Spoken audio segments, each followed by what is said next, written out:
Before starting, I would like to remind you that I will leave the link of the book in the description. I hope you enjoy. Maman died today, or yesterday maybe, I don't know. I got a telegram from the home, mother deceased, funeral tomorrow. Faithfully yours. That doesn't mean anything. Maybe it was yesterday. The old people's home is at Marengo, about 80 kilometers from Algiers. I'll take the 2 o'clock bus and get there in the afternoon. That way I can be there for the vigil and come back tomorrow night.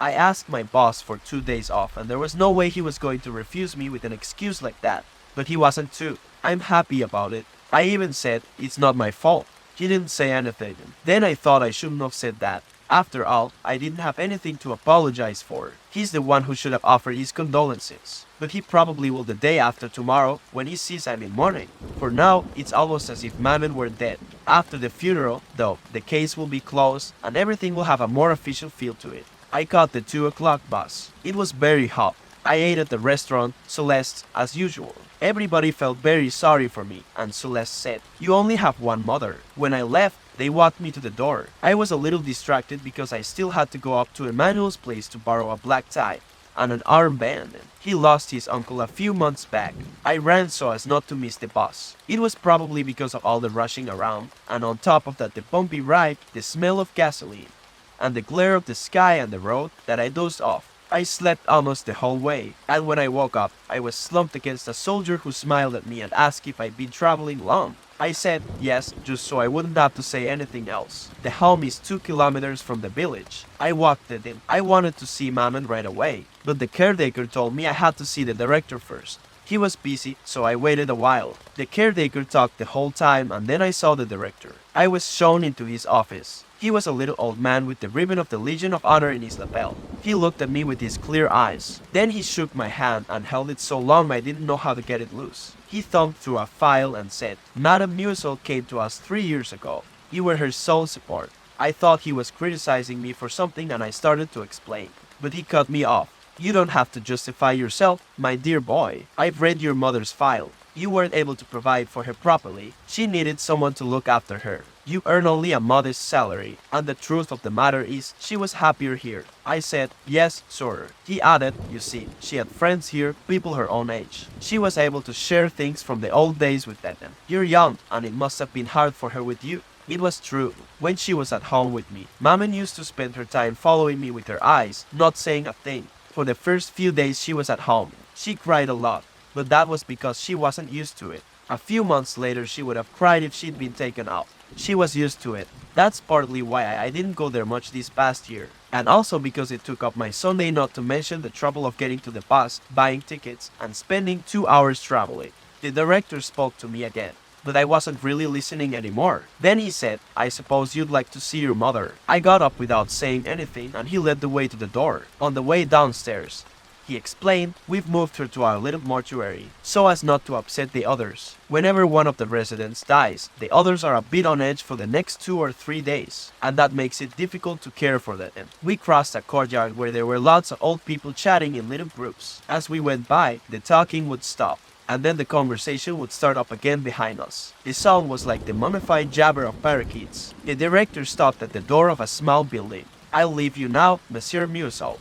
If you need me for anything, I'll be in my office." As is usually the case, the funeral is set for 10 o'clock in the morning. This way you'll be able to keep vigil over the departed. One last thing. It seems your mother often expressed to her friends her desire for a religious burial. I've taken the liberty of making the necessary arrangements, but I wanted to let you know. I thanked him. While not an atheist, Maman had never in her life given a thought to religion. I went in. It was a very bright, whitewashed room with a skylight for a roof. The furniture consisted of some chairs and some cross-shaped sawhorses. 2 of them, in the middle of the room, were supporting a closed casket. All you could see were some shiny screws, not screwed down all the way, standing out against the walnut-stained planks. Near the casket was an Arab nurse in a white smock, with a brightly colored scarf on her head. Just then the caretaker came in behind me. He must have been running. He stuttered a little. We put the cover on. "But I'm supposed to unscrew the casket so you can see her." He was moving toward the casket when I stopped it. He said, "You don't want to?" I answered, "No." He was quiet, and I was embarrassed because I felt I shouldn't have said that. He looked at me and then asked, "Why not?" but without criticizing, as if he just wanted to know. I said, I don't know. He started twirling his mustache, and then without looking at me, again he said, I understand. He had nice pale blue eyes and a reddish complexion. He offered me a chair and then sat down right behind me. The nurse stood up and went toward the door. At that point, the caretaker said to me, she's got an abscess. I didn't understand, so I looked over at the nurse and saw that she had a bandage wrapped around her head just below the eyes, where her nose should have been. The bandage was bad. All you could see from her face was the whiteness of the bandage. When she'd gone, the caretaker said, I'll leave you alone. I don't know what kind of gesture I made, but he stayed where he was, behind me. Having this presence breathing down my neck was starting to annoy me. The room was filled with beautiful late afternoon sunlight. 2 hornets were buzzing against the glass roof. I could feel myself getting sleepy. Without turning around, I said to the caretaker, have you been here long? Right away he answered, 5 years, as if he'd been waiting all along for me to ask. After that he did a lot of talking. He would have been very surprised if anyone had told him he would end up caretaker at the Marengo home. He was 64 and I came from Paris. At that point I interrupted him. Oh, you're not from around here? Then I remembered that before taking me to the director's office, he had talked to me about Mamet. He told me that they had to bury her quickly because it gets hot in the plains, especially in this part of the country. That was when he told me he had lived in Paris and that he had found it hard to forget it. In Paris, they keep vigil over the body for 3, sometimes 4 days. But here you barely have time to get used to the idea before you have to start running after the hearse. Then his wife had said to him, hush now, that's not the sort of thing to be telling the gentleman. The old man blushed and apologized. I'd stepped in and said, no, not at all. I thought what he'd been saying was interesting and made sense. In the little mortuary, he told me that he'd come to the Horn because he was destitute. He was in good health, so he'd offered to take on the job of caretaker. I pointed out that even so he was still a resident. He said no, he wasn't. I'd already been struck by the way he had of saying they or the others and, less often, the old people, talking about the patients, when some of them weren't any older than he was. But of course it wasn't the same. He was the caretaker, and to a certain extent he had authority over them. Just then the nurse came in. Night had fallen suddenly. Darkness had gathered quickly above the skylight. The caretaker turned the switch and I was blinded by the sudden bash of light.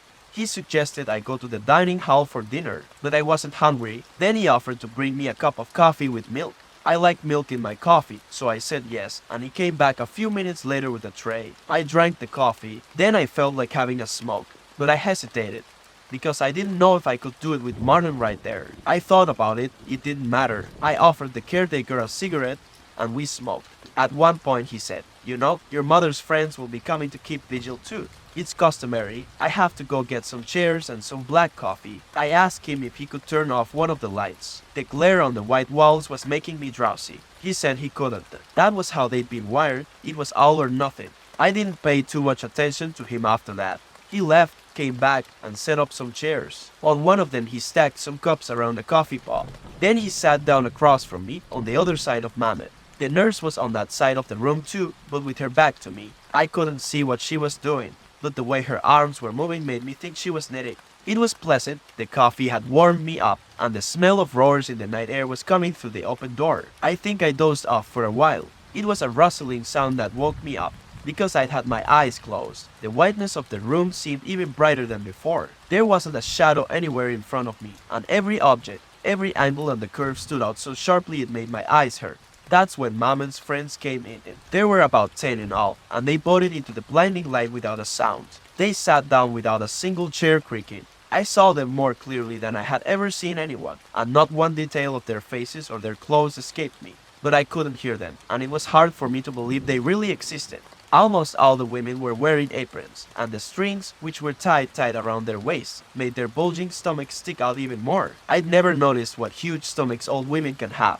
Almost all the men were skinny and carried canes. What struck me most about their faces was that I couldn't see their eyes, just a faint glimmer in a nest of wrinkles. When they'd sat down, most of them looked at me and nodded awkwardly, their lips sucked in by their toothless mouths, so that I couldn't tell if they were greeting me or if it was just a nervous tic.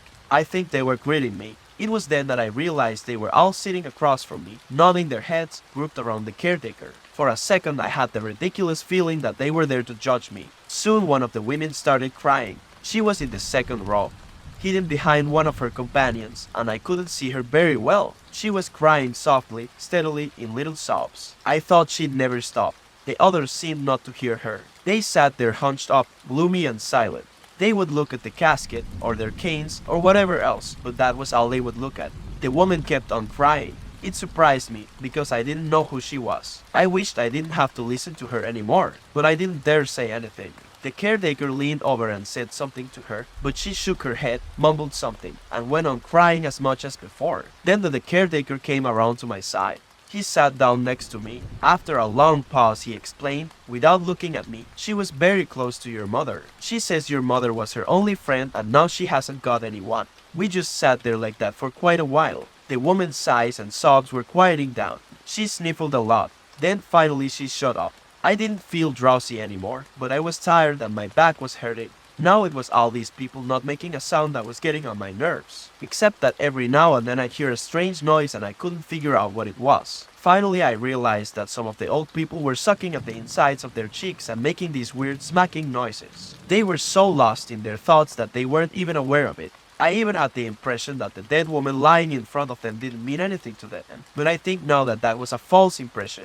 We all had some coffee, served by the caretaker. After that I don't know anymore. The night passed. I remember opening my eyes at one point and seeing that all the old people were slumped over asleep, except for one old man, with his chin resting on the back of his hands wrapped around his cane, who was staring at me as if he were just waiting for me to wake up. Then I dozed off again. I woke up because my back was hurting more and more. Dawn was creeping up over the skylight. Soon afterwards, one of the old men woke up and coughed a lot. He kept hacking into a large checkered handkerchief, and every cough was like a convulsion. He woke the others up, and the caretaker told them that they ought to be going. They got up. The uncomfortable vigil had left their faces ashen looking. On their way out, and much to my surprise, they all shook my hand as if that night during which we hadn't exchanged as much as a single word had somehow brought us closer together. I was tired. The caretaker took me to his room and I was able to clean up a little. I had some more coffee and milk, which was very good. When I went outside, the sun was up. Above the hills that separate Marengo from the sea, the sky was streaked with red, and the wind coming over the hills brought the smell of salt with it. It was going to be a beautiful day. It had been a long time since I'd been out in the country, and I could feel how much I'd enjoy going for a walk if it hadn't been for Mamet. But I waited in the courtyard under a plane tree. I breathed in the smell of fresh earth and I wasn't sleepy anymore. I thought of the other guys at the office. They'd be getting up to go to work about this time. For me that was always the most difficult time of day. I thought about those things a little more, but I was distracted by the sound of a bell ringing inside the buildings. There was some commotion behind the windows, then everything quieted down again. The sun was now a little higher in the sky. It was starting to warm my feet. The caretaker came across the courtyard and told me that the director was asking for me. I went to his office. He had me sign a number of documents. I noticed that he was dressed in black with pinstripe trousers. He picked up the telephone and turned to me. "The undertaker's men arrived a few minutes ago. I'm going to ask them to seal the casket. Before I do, would you like to see your mother one last time?" I said no. He gave the order into the telephone. Lowering his voice, "Jack, tell the men they can go ahead." After that he told me he would be attending the funeral and I thanked him. He sat down behind his desk and crossed his short legs. He informed me that he and I would be the only ones there apart from the nurse on duty. The residents usually weren't allowed to attend funerals. He only let them keep the vigil. "It's more humane that way," he remarked. But in this case he'd given one of Mother's old friends, Thomas Perry's, permission to join the funeral procession. At that the director smiled. He said, "I'm sure you understand. It's a rather childish sentiment. But he and your mother were almost inseparable. The others used to tease them and say, 'Perez has a fiancée.' He'd laugh. They enjoyed it. And the truth is he's taking Madame Meursault's death very hard. I didn't think I could rightfully refuse him permission. But on the advice of our visiting physician, I did not allow him to keep the vigil last night. We didn't say anything for quite a long time." The director stood up and looked out the window of his office. A moment later he said, "Here's the priest from Marengo already. He's early. He warned me that it would take at least 3/4 of an hour to walk to the church, which is in the village itself." We went downstairs. Out in front of the building stood the priest and two altar boys. One of them was holding a censer, and the priest was leaning toward him, adjusting the length of its silver chain. As we approached, the priest straightened up. He called me my son and said a few words to me. He went inside. I followed. I noticed right away that the screws on the casket had been tightened, and that there were 4 men. Mamet died today, or yesterday maybe, I don't know. I got a telegram from the home, mother deceased, funeral tomorrow, Faithfully yours. That doesn't mean anything. Maybe it was yesterday. The old people's home is at Marengo, about 80 kilometers from Algiers. I'll take the 2 o'clock bus and get there in the afternoon. That way I can be there for the vigil and come back tomorrow night. I asked my boss for 2 days off and there was no way he was going to refuse me with an excuse like that. But he wasn't too. I'm happy about it. I even said, it's not my fault. He didn't say anything. Then I thought I shouldn't have said that. After all, I didn't have anything to apologize for. He's the one who should have offered his condolences. But he probably will the day after tomorrow when he sees I'm in mourning. For now, it's almost as if Mamen were dead. After the funeral, though, the case will be closed and everything will have a more official feel to it. I caught the 2 o'clock bus. It was very hot. I ate at the restaurant, Celeste, as usual. Everybody felt very sorry for me, and Celeste said, "You only have one mother." When I left, they walked me to the door. I was a little distracted because I still had to go up to Emmanuel's place to borrow a black tie and an armband. He lost his uncle a few months back. I ran so as not to miss the bus. It was probably because of all the rushing around, and on top of that the bumpy ride, the smell of gasoline, and the glare of the sky and the road that I dozed off. I slept almost the whole way, and when I woke up, I was slumped against a soldier who smiled at me and asked if I'd been traveling long. I said yes, just so I wouldn't have to say anything else. The home is 2 kilometers from the village. I walked it in. I wanted to see Mamen right away, but the caretaker told me I had to see the director first. He was busy, so I waited a while. The caretaker talked the whole time and then I saw the director.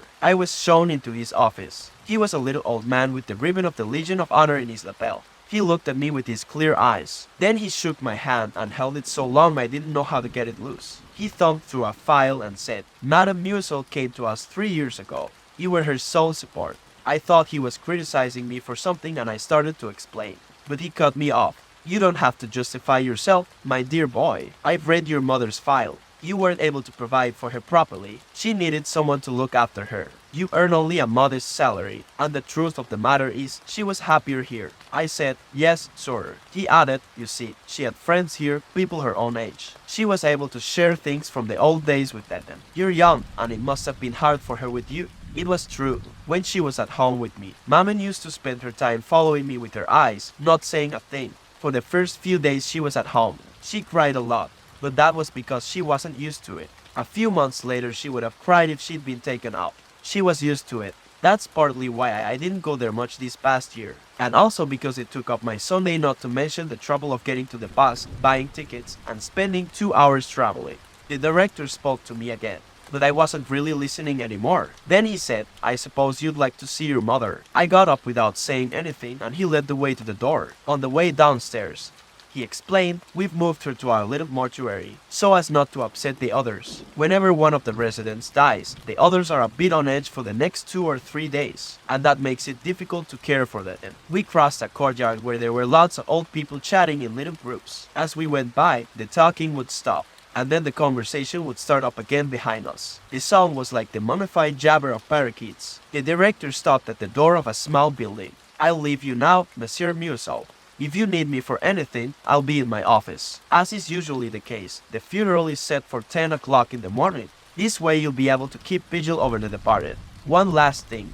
It seems your mother often expressed to her friends her desire for a religious burial. I've taken the liberty of making the necessary arrangements, but I wanted to let you know. I thanked him. While not an atheist, Mamen had never in her life given a thought to religion. I went in. It was a very bright, whitewashed room with a skylight for a roof. The furniture consisted of some chairs and some cross-shaped sawhorses. 2 of them, in the middle of the room, were supporting a closed casket. All you could see were some shiny screws, not screwed down all the way, standing out against the walnut-stained planks. Near the casket was an Arab nurse in a white smock, with a brightly colored scarf on her head. Just then the caretaker came in behind me. He must have been running. He stuttered a little. We put the cover on, but I'm supposed to unscrew the casket so you can see her. He was moving toward the casket when I stopped it.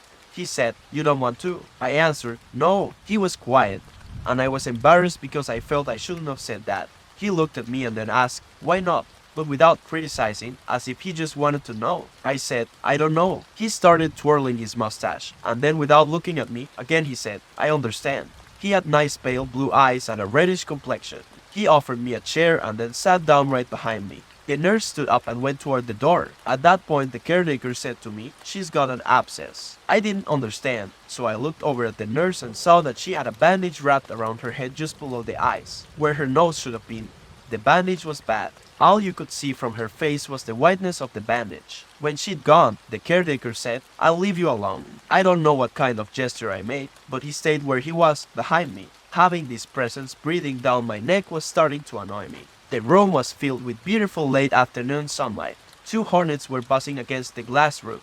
I could feel myself getting sleepy. Without turning around, I said to the caretaker, "Have you been here long?" Right away he answered, 5 years, as if he'd been waiting all along for me to ask. After that he did a lot of talking. He would have been very surprised if anyone had told him he would end up caretaker at the Marengo home. He was 64 and I came from Paris. At that point I interrupted him. "Oh, you're not from around here?" Then I remembered that before taking me to the director's office, he had talked to me about Maman. He told me that they had to bury her quickly because it gets hot in the plains, especially in this part of the country. That was when he told me he had lived in Paris and that he had found it hard to forget it. In Paris, they keep vigil over the body for 3, sometimes 4 days. But here you barely have time to get used to the idea before you have to start running after the hearse. Then his wife had said to him, "Hush now, that's not the sort of thing to be telling the gentleman." The old man blushed and apologized. I'd stepped in and said, "No, not at all." I thought what he'd been saying was interesting and made sense. In the little mortuary, he told me that he'd come to the Horn because he was destitute. He was in good health, so he'd offered to take on the job of caretaker. I pointed out that even so he was still a resident. He said no, he wasn't. I'd already been struck by the way he had of saying they or the others and, less often, the old people, talking about the patients, when some of them weren't any older than he was. But of course it wasn't the same. He was the caretaker, and to a certain extent he had authority over them. Just then the nurse came in. Night had fallen suddenly. Darkness had gathered quickly above the skylight. The caretaker turned the switch and I was blinded by the sudden bash of light. He suggested I go to the dining hall for dinner, but I wasn't hungry. Then he offered to bring me a cup of coffee with milk. I like milk in my coffee, so I said yes, and he came back a few minutes later with a tray. I drank the coffee, then I felt like having a smoke, but I hesitated, because I didn't know if I could do it with Martin right there. I thought about it, it didn't matter. I offered the caretaker a cigarette, and we smoked. At one point he said, "You know, your mother's friends will be coming to keep vigil too. It's customary. I have to go get some chairs and some black coffee." I asked him if he could turn off one of the lights. The glare on the white walls was making me drowsy. He said he couldn't. That was how they'd been wired. It was all or nothing. I didn't pay too much attention to him after that. He left, came back, and set up some chairs. On one of them he stacked some cups around the coffee pot. Then he sat down across from me on the other side of Mamet. The nurse was on that side of the room too, but with her back to me. I couldn't see what she was doing, but the way her arms were moving made me think she was knitting. It was pleasant, the coffee had warmed me up, and the smell of roars in the night air was coming through the open door. I think I dozed off for a while. It was a rustling sound that woke me up, because I'd had my eyes closed. The whiteness of the room seemed even brighter than before. There wasn't a shadow anywhere in front of me, and every object, every angle and the curve stood out so sharply it made my eyes hurt. That's when Maman's friends came in. There were about 10 in all, and they boarded into the blinding light without a sound. They sat down without a single chair creaking. I saw them more clearly than I had ever seen anyone, and not one detail of their faces or their clothes escaped me. But I couldn't hear them, and it was hard for me to believe they really existed. Almost all the women were wearing aprons, and the strings, which were tied around their waists, made their bulging stomachs stick out even more. I'd never noticed what huge stomachs old women can have. Almost all the men were skinny and carried canes. What struck me most about their faces was that I couldn't see their eyes, just a faint glimmer in a nest of wrinkles. When they'd sat down, most of them looked at me and nodded awkwardly, their lips sucked in by their toothless mouths, so that I couldn't tell if they were greeting me or if it was just a nervous tick. I think they were greeting me. It was then that I realized they were all sitting across from me, nodding their heads, grouped around the caretaker. For a second I had the ridiculous feeling that they were there to judge me. Soon one of the women started crying. She was in the second row, hidden behind one of her companions, and I couldn't see her very well. She was crying softly, steadily, in little sobs. I thought she'd never stop. The others seemed not to hear her. They sat there hunched up, gloomy and silent. They would look at the casket, or their canes, or whatever else, but that was all they would look at. The woman kept on crying. It surprised me, because I didn't know who she was. I wished I didn't have to listen to her anymore, but I didn't dare say anything. The caretaker leaned over and said something to her, but she shook her head, mumbled something, and went on crying as much as before. Then the caretaker came around to my side. He sat down next to me. After a long pause, he explained, without looking at me, "She was very close to your mother. She says your mother was her only friend and now she hasn't got anyone." We just sat there like that for quite a while. The woman's sighs and sobs were quieting down. She sniffled a lot. Then finally she shut up. I didn't feel drowsy anymore, but I was tired and my back was hurting. Now it was all these people not making a sound that was getting on my nerves. Except that every now and then I'd hear a strange noise and I couldn't figure out what it was. Finally I realized that some of the old people were sucking at the insides of their cheeks and making these weird smacking noises. They were so lost in their thoughts that they weren't even aware of it. I even had the impression that the dead woman lying in front of them didn't mean anything to them, but I think now that that was a false impression. We all had some coffee served by the caretaker. After that I don't know anymore. The night passed. I remember opening my eyes at one point and seeing that all the old people were slumped over asleep, except for one old man, with his chin resting on the back of his hands wrapped around his cane, who was staring at me as if he were just waiting for me to wake up. Then I dozed off again. I woke up because my back was hurting more and more. Dawn was creeping up over the skylight. Soon afterwards, one of the old men woke up and coughed a lot. He kept hacking into a large checkered handkerchief, and every cough was like a convulsion. He woke the others up, and the caretaker told them that they ought to be going. They got up. The uncomfortable vigil had left their faces ashen looking. On their way out, and much to my surprise, they all shook my hand as if that night during which we hadn't exchanged as much as a single word had somehow brought us closer together. I was tired. The caretaker took me to his room and I was able to clean up a little. I had some more coffee and milk, which was very good. When I went outside, the sun was up. Above the hills that separate Marengo from the sea, the sky was streaked with red, and the wind coming over the hills brought the smell of salt with it. It was going to be a beautiful day. It had been a long time since I'd been out in the country, and I could feel how much I'd enjoy going for a walk if it hadn't been for Mamet. But I waited in the courtyard under a plane tree. I breathed in the smell of fresh earth and I wasn't sleepy anymore. I thought of the other guys at the office. They'd be getting up to go to work about this time. For me that was always the most difficult time of day. I thought about those things a little more, but I was distracted by the sound of a bell ringing inside the buildings. There was some commotion behind the windows, then everything quieted down again. The sun was now a little higher in the sky. It was starting to warm my feet. The caretaker came across the courtyard and told me that the director was asking for me. I went to his office. He had me sign a number of documents. I noticed that he was dressed in black with pinstripe trousers. He picked up the telephone and turned to me. "The undertaker's men arrived a few minutes ago. I'm going to ask them to seal the casket. Before I do, would you like to see your mother one last time?" I said no. He gave the order into the telephone. Lowering his voice, "Jack, tell the men they can go ahead." After that he told me he would be attending the funeral and I thanked him. He sat down behind his desk and crossed his short legs. He informed me that he and I would be the only ones there apart from the nurse on duty. The residents usually weren't allowed to attend funerals. He only let them keep the vigil. "It's more humane that way," he remarked. But in this case he'd given one of Mother's old friends, Thomas Perry's, permission to join the funeral procession. At that the director smiled. He said, "I'm sure you understand. It's a rather childish sentiment. But he and your mother were almost inseparable. The others used to tease them and say, 'Perez has a fiancée.' He'd laugh. They enjoyed it. And the truth is he's taking Madame Meursault's death very hard.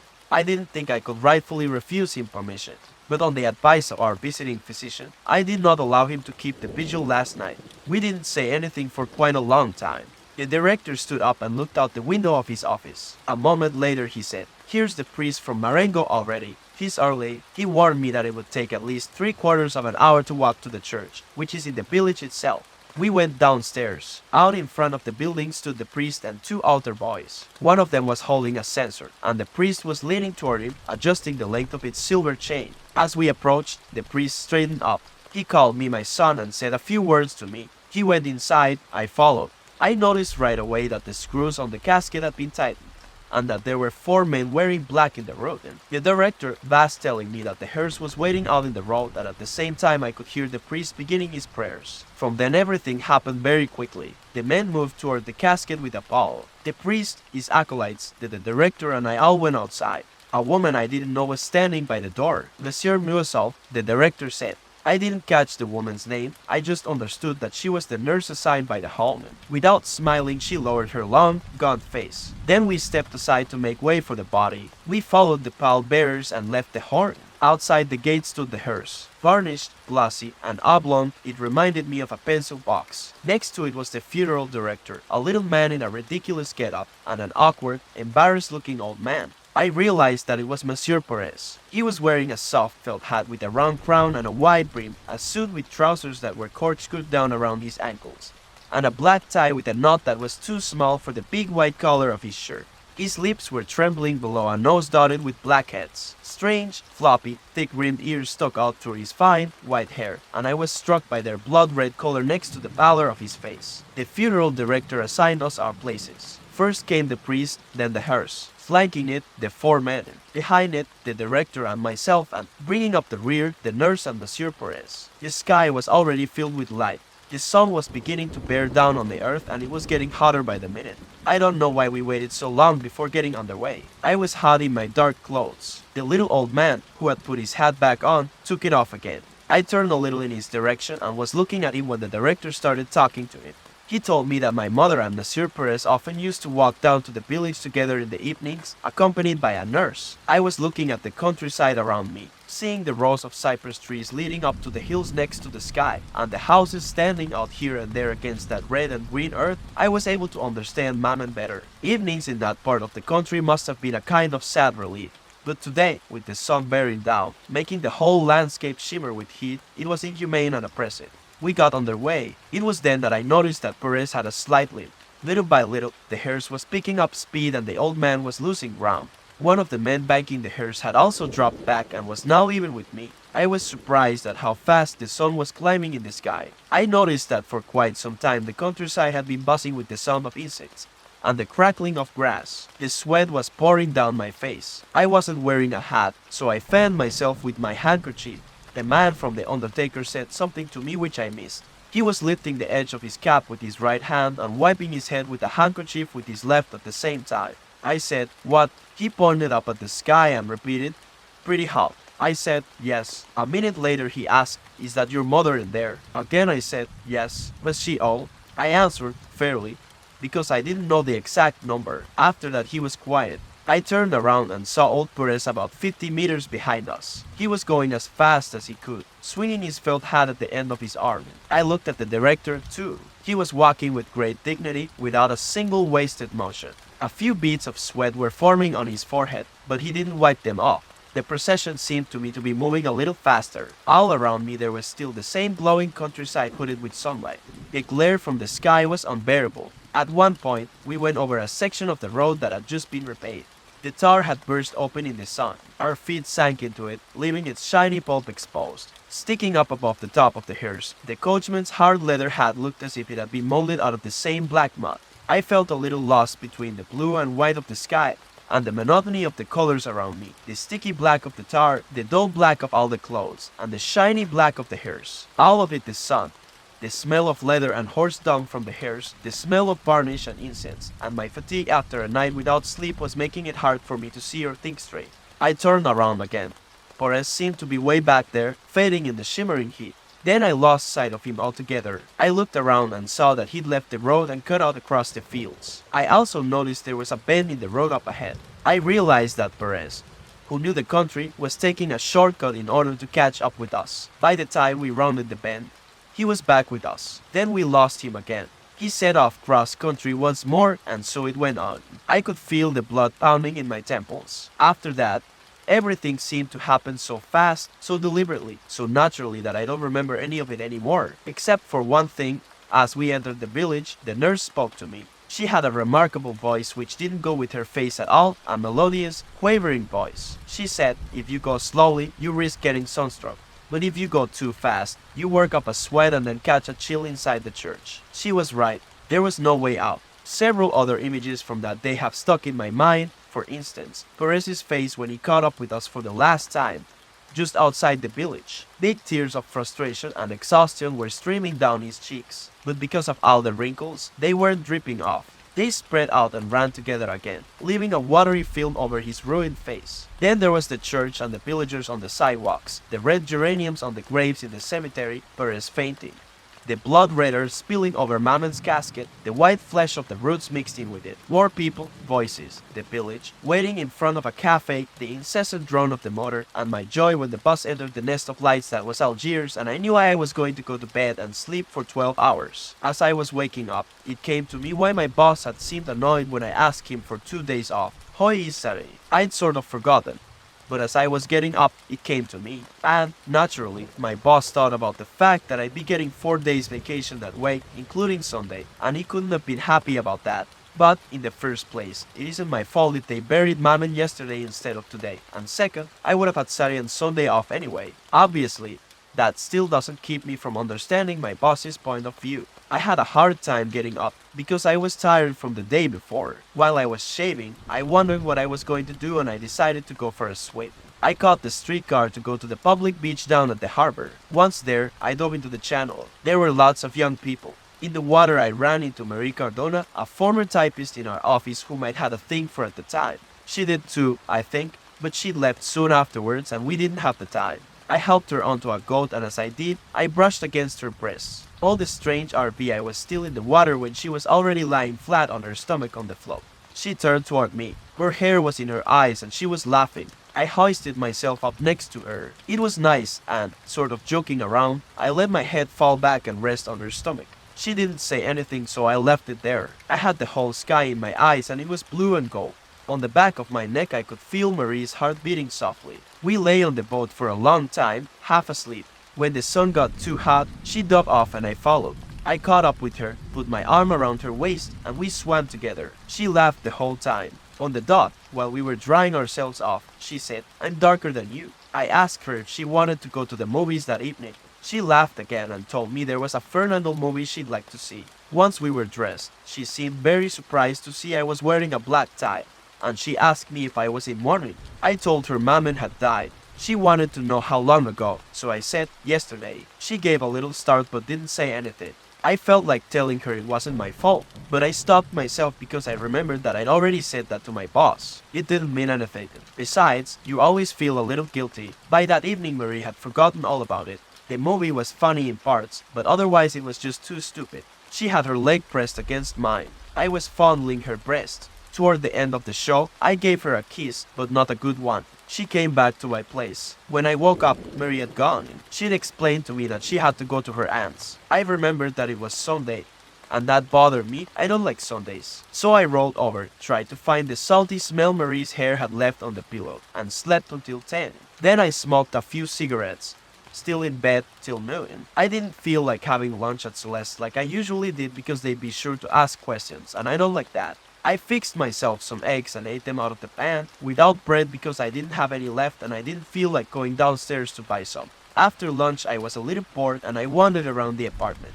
It was just the right size when Mammon was here. Now it's too big for me, and I'd had to move the dining room table into my bedroom. I leave in oilcloth covering the table. Then from a drawer in his night table he took out a sheet of paper, a yellow envelope, a small red pen box, and a square bottle with purple ink in it. When he told me the woman's name, I realized she was Moorish. I wrote the letter. I did it just as it came to me, but I tried my best to please Raymond because I didn't have any reason not to please him. Then I read it out loud. He listened, smoking and nodding his head. Then he asked me to read it again. He was very pleased. He said, "I could tell you knew about these things." I didn't notice at first, but he had stopped calling me Monsieur. It was only when he announced, "Now you're up, Meursault," and said it again that it struck me. He repeated his remark and I said, yes. I didn't mind being his pal, and he seemed set on it. He sealed the letter and we finished off the wine. Then we sat and smoked for a while without saying anything. Outside, the thing was quiet. We heard the sound of a car passing. I said, "It's late." Raymond thought so too. He remarked how quickly the time passed, and in a way it was true. I felt sleepy, but it was hard for me to get up. I must have looked tired, because Raymond told me not to let things get to me. At first I didn't understand. Then he explained that he'd heard about Lamon's death, but that it was one of those things that was bound to happen sooner or later. I thought so too. I got up. Raymond gave me a very firm handshake and said that men always understand each other. I left his room, closing the door behind me, and paused for a minute in the dark on the landing. The house was quiet, and a breath of dark, dank air wafted up from deep in the stairwell. All I could hear was the blood pounding in my ears. I stood there, motionless, and in Salamano's room, the dog whimpered softly. I worked hard all week. Raymond stopped by and told me he'd sent the letter. I went to the movies twice with Emmanuel, who doesn't always understand what's going on the screen, so you have to explain things to him. Yesterday was Saturday, and Marie came over as we'd planned. I wanted her so bad when I saw her in that pretty red and white striped dress and leather sandals. You could make out the shape of her firm breasts, and her tan made her face look like a hour. We caught a bus and went a few kilometers outside Algiers to a beach with rocks at either end, bordered by short grass on the land side. The 4 o'clock sun wasn't too hot, but the water was warm with slow, gently lapping waves. Marie taught me a game. As you swam, you had to skim off the foam from the crest of the waves with your mouth, hold it there, then roll over on your back and spout it out toward the sky. This made a delicate froth which disappeared into the air or fell back in a warm spray over my face. But after a while my mouth was stinging with the salty bitterness. Then Marie swam over to me and pressed herself against me in the water. She put her lips on mine. Her tongue cooled my lips and we tumbled in the waves for a moment. When we'd gotten dressed again on the beach, Marie looked at me with her eyes sparkling. I kissed her. We didn't say anything more from that point on. I held her to me and we hurried to catch a bus, get back, go to my place, and throw ourselves onto my bed. I'd left my window open, and the summer night air rowing over our brown bodies felt good. That morning Marie stayed and I told her that we would have lunch together. I went downstairs to buy some meat. On my way back upstairs I heard a woman's voice in Raymond's room. A little later old Salamano growled at his dog. We heard the sound of footsteps and claws on the wooden stairs and then lousy, stinking bastard, and they went down into the street. I told Marie it was all about the old man and she laughed. She was wearing a pair of my pajamas with the sleeves rolled up. When she laughed I wanted her again. A minute later she asked me if I loved her. I told her it didn't mean anything but that I didn't think so. She looked sad. But as we were fixing lunch, and for no apparent reason, she laughed in such a way that I kissed her. It was then that we heard what sounded like a fight break out in Raymond's room. First we heard a woman's shrill voice and then Raymond said, "You use me, you use me. I'll teach you to use me." There were some thoughts and the woman screamed, but in such a terrifying way that the landing immediately filled with people. Marie and I went to see, too. The woman was still shrieking and Raymond was still hitting her. Marie said it was terrible. And I didn't say anything. She asked me to go find a policeman. But I told her I didn't like cops. One showed up anyway with the tenant from the 3rd floor who's a plumber. The cop knocked on the door and we couldn't hear anything anymore. He knocked harder and after a minute the woman started crying and Raymond opened the door. He had a cigarette in his mouth and an innocent look on his face. The girl rushed to the door and told the policeman that Raymond had hit her. "What's your name?" The cop said. Raymond told him, "Take that cigarette out of your mouth when you're talking to me," the cop said. Raymond hesitated, looked at me, and took a drag on his cigarette. Right then the cop slapped him a thick, heavy smack right across the face. The cigarette went flying across the landing. The look on Raymond's face changed. But he didn't say anything for a minute, and then he asked, in a meek voice, if he could pick up his cigarette. The cop said to go ahead and added, "Next time you'll know better than to clown around with a policeman." Meanwhile the girl was crying an officer. Raymond asked, "Is that legal, calling a man a pimp like that?" But the cop ordered him to shut his trap. Then Raymond turned to the girl and said, "You just wait, sweetheart, we're not through yet." The cop told him to knock it off and said that the girl was to go and he was to stay in his room and wait to be summoned to the police station. He also said that Raymond ought to be ashamed to be so drunk that he'd have the shakes like that. Then Raymond explained, "I'm not drunk, officer. It's just that I'm here and you're there and I'm shaking, I can't help it." He shut his door and everybody went away. Marie and I finished fixing lunch. But she wasn't hungry. I ate almost everything. She left at 1 o'clock and I slept for a while. Around 3 o'clock there was a knock on my door and Raymond came in. I didn't get up. He sat down on the edge of my bed. He didn't say anything for a minute and I asked him how it had all gone. He told me that he'd done what he wanted to do but that she'd slapped him and so he'd beaten her up. I'd seen the rest. I told him it seemed to me that she'd gotten her punishment. Now he ought to be happy. He thought so too, and he pointed out that the cop could do anything he wanted, it wouldn't change the fact that she'd gotten her beating. He added that he knew all about cops and how to handle them. Then he asked me if I'd expected him to hit the cop back. I said I wasn't expecting anything, and besides, I didn't like cops. Raymond seemed pretty happy. He asked me if I wanted to go for a walk with him. I got up and started combing my hair. He told me that I'd have to act as a witness for him. It didn't matter to me, but I didn't know what I was supposed to say. According to Raymond, all I had to do was to state that the girl had cheated on him, and I agreed to act as a witness for him. We went out and Raymond bought me a brandy. Then he wanted to shoot a game of pool, and I just barely lost. Afterwards, he wanted to go to a whorehouse, but I said no because I don't like that. So we took our time getting back, him telling me how glad he was that he'd been able to give the woman what she deserved. I found him very friendly with me and I thought it was a nice moment.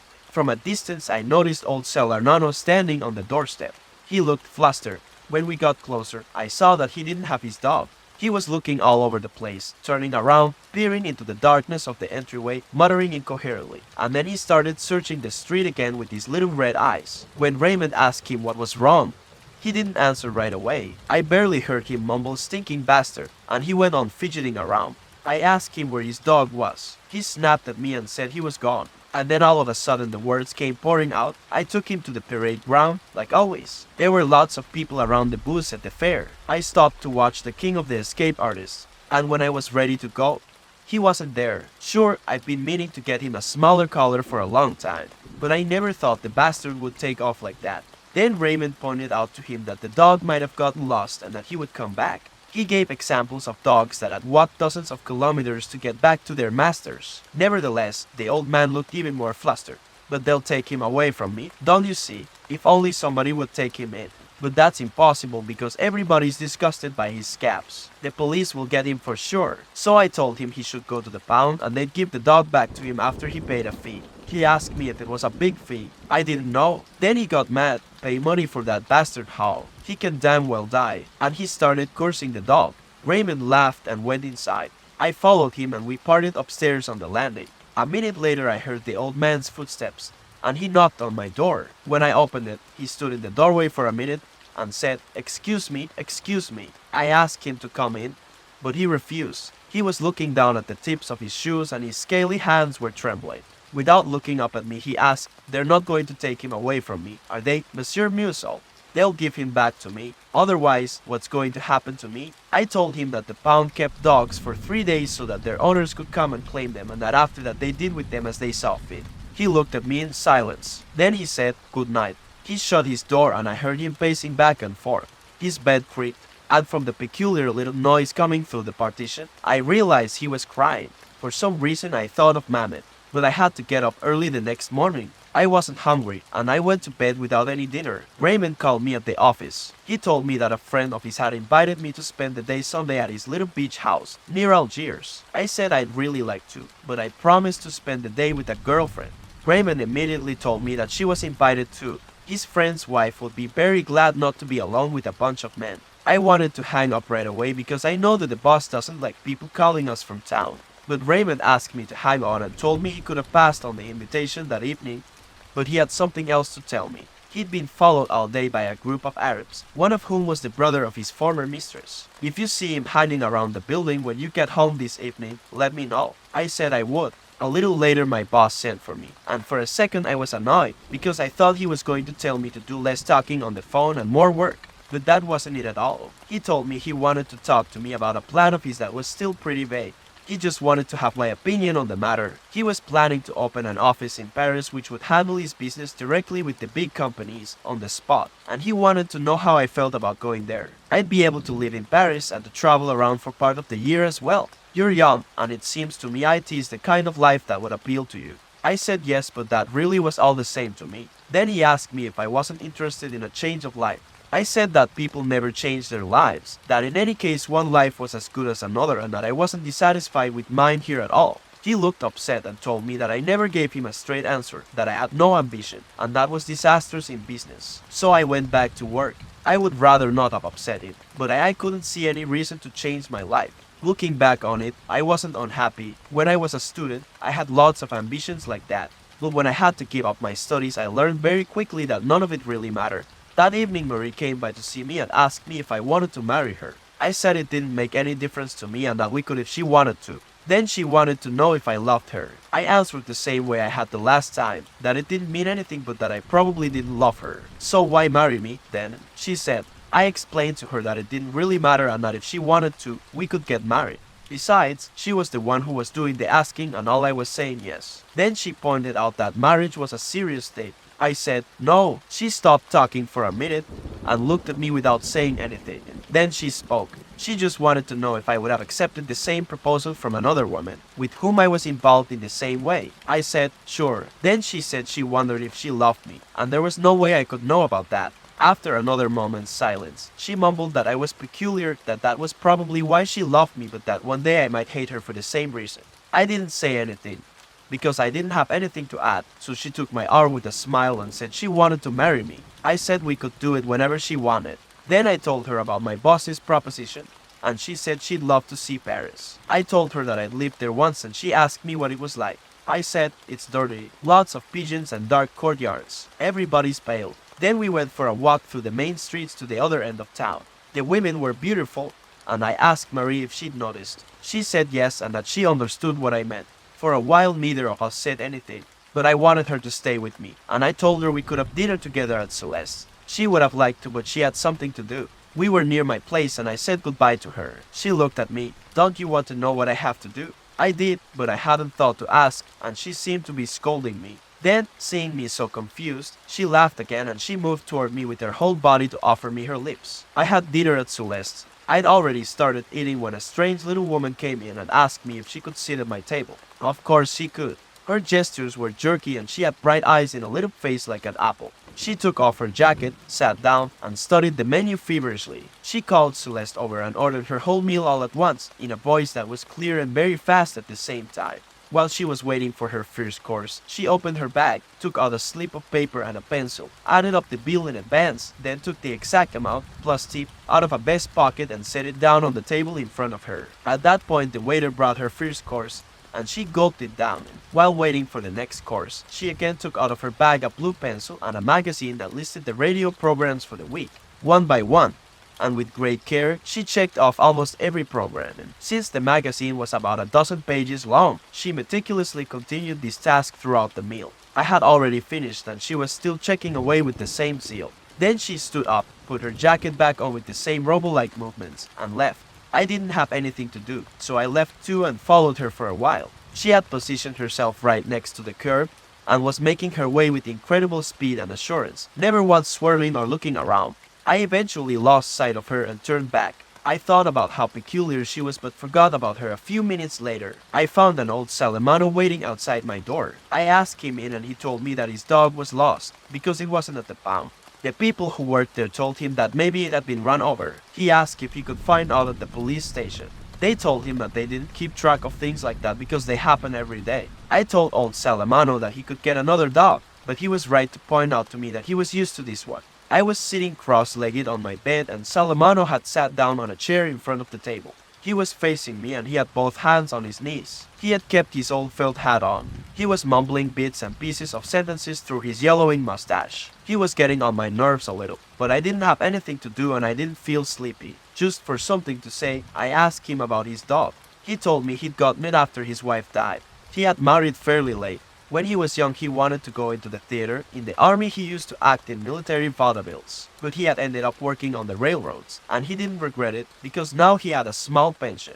He hadn't been happy with his wife, but he'd pretty much gotten used to her. When she died, he had been very lonely, so he asked a shop buddy for a dog, and he'd gotten this one very young. He'd had to feed it from a bottle, but since a dog doesn't live as long as a man, they'd end up being all together. He was bad-tempered, Salamano said. We'd have a run-in every now and then, but he was a good dog just the same. I said he was well-bred and Salamano looked pleased. And, he added, you didn't know him before he got sick. His coat was the best thing about it. Every night and every morning after the dog had gotten that skin disease, Salamano rubbed him with ointment. But according to him, the dog's real sickness was old age, and there's no cure for old age. At that point I yawned, and the old man said he'd be going. I told him that he could stay and that I was sorry about what had happened to his dog.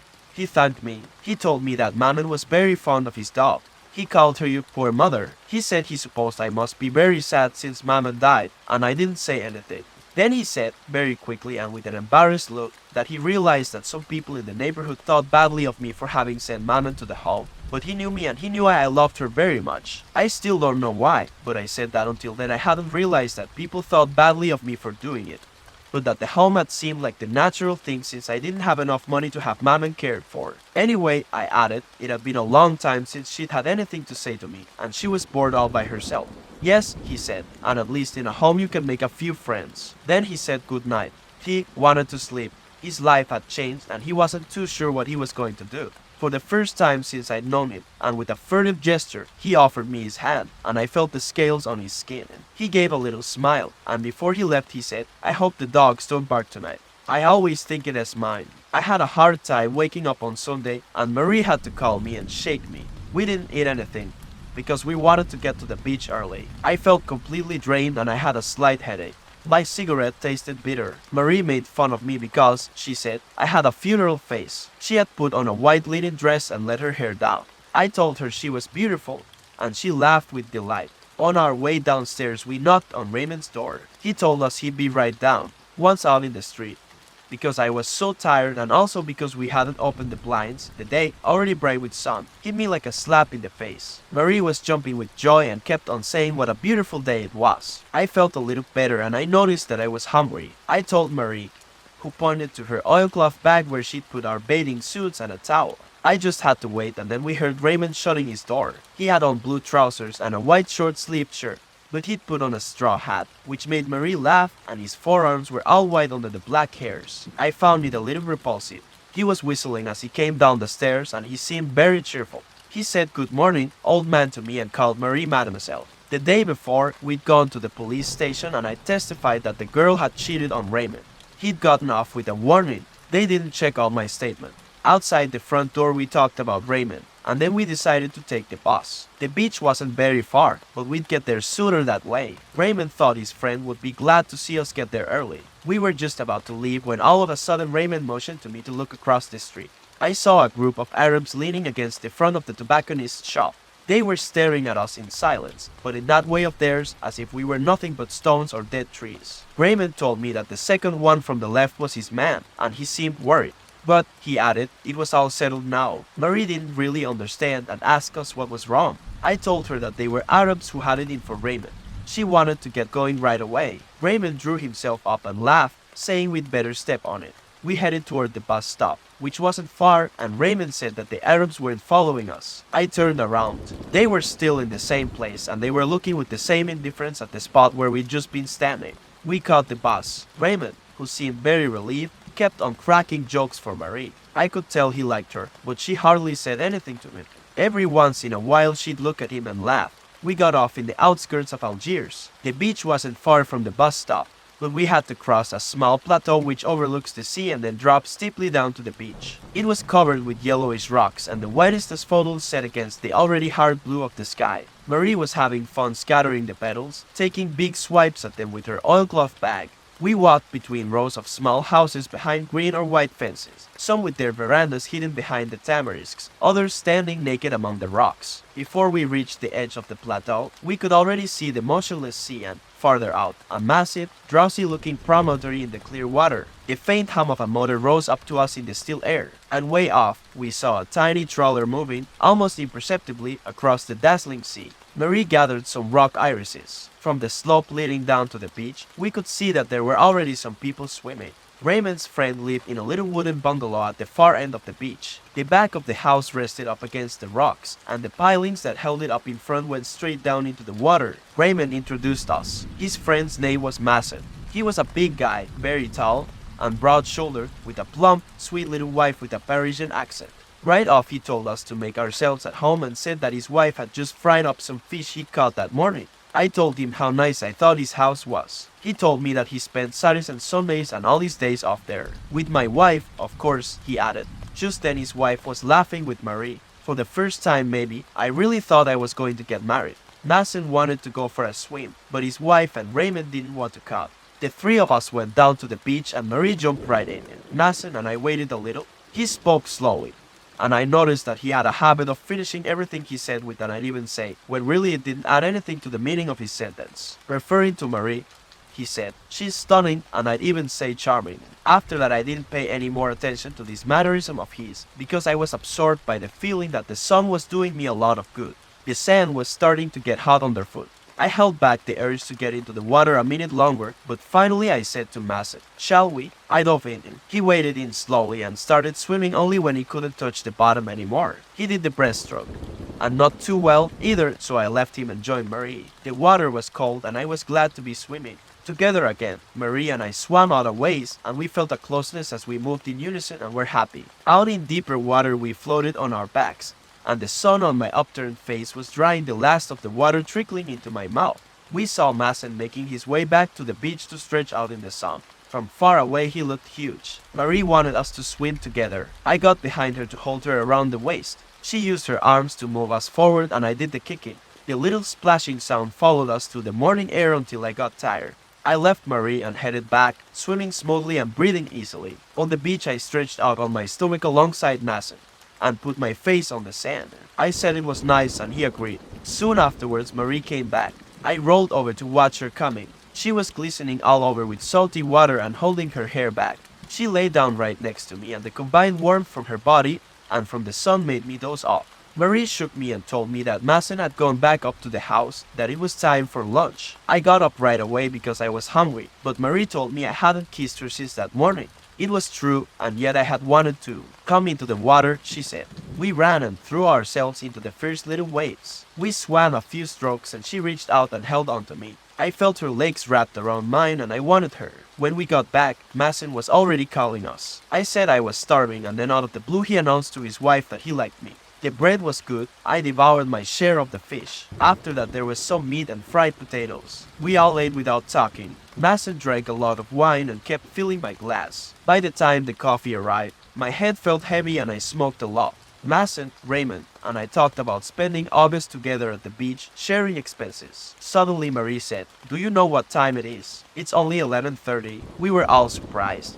But Massen said that we'd eaten very early and that it was only natural because lunchtime was whenever you were hungry. For some reason that made Marie laugh. I think she'd had a little too much to drink. Then Massen asked me if I wanted to go for a walk on the beach with him.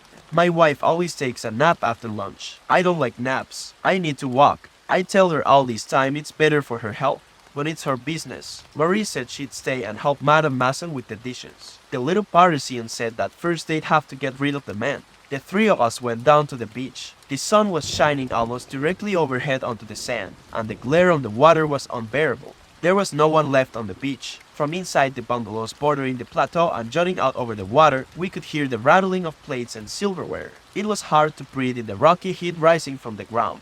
At first Raymond and Massen discussed people and things I didn't know about. I gathered they'd known each other for a long time, and had even lived together at one point. We headed down to the sea and walked along the water's edge. Now and then a little wave would come up higher than the others and wet our canvas shoes. I wasn't thinking about anything, because I was half asleep from the sun beating down on my bare head. At that point Raymond said something to Massen which I didn't quite catch. But at the same time I noticed, at the far end of the beach and a long way from us, two Arabs in blue overalls coming in our direction. I looked at Raymond and he said, "It's him." We kept walking. Massen asked how they'd managed to follow us all this way. I thought they must have seen us get on the bus with a beach bag, but I didn't say anything.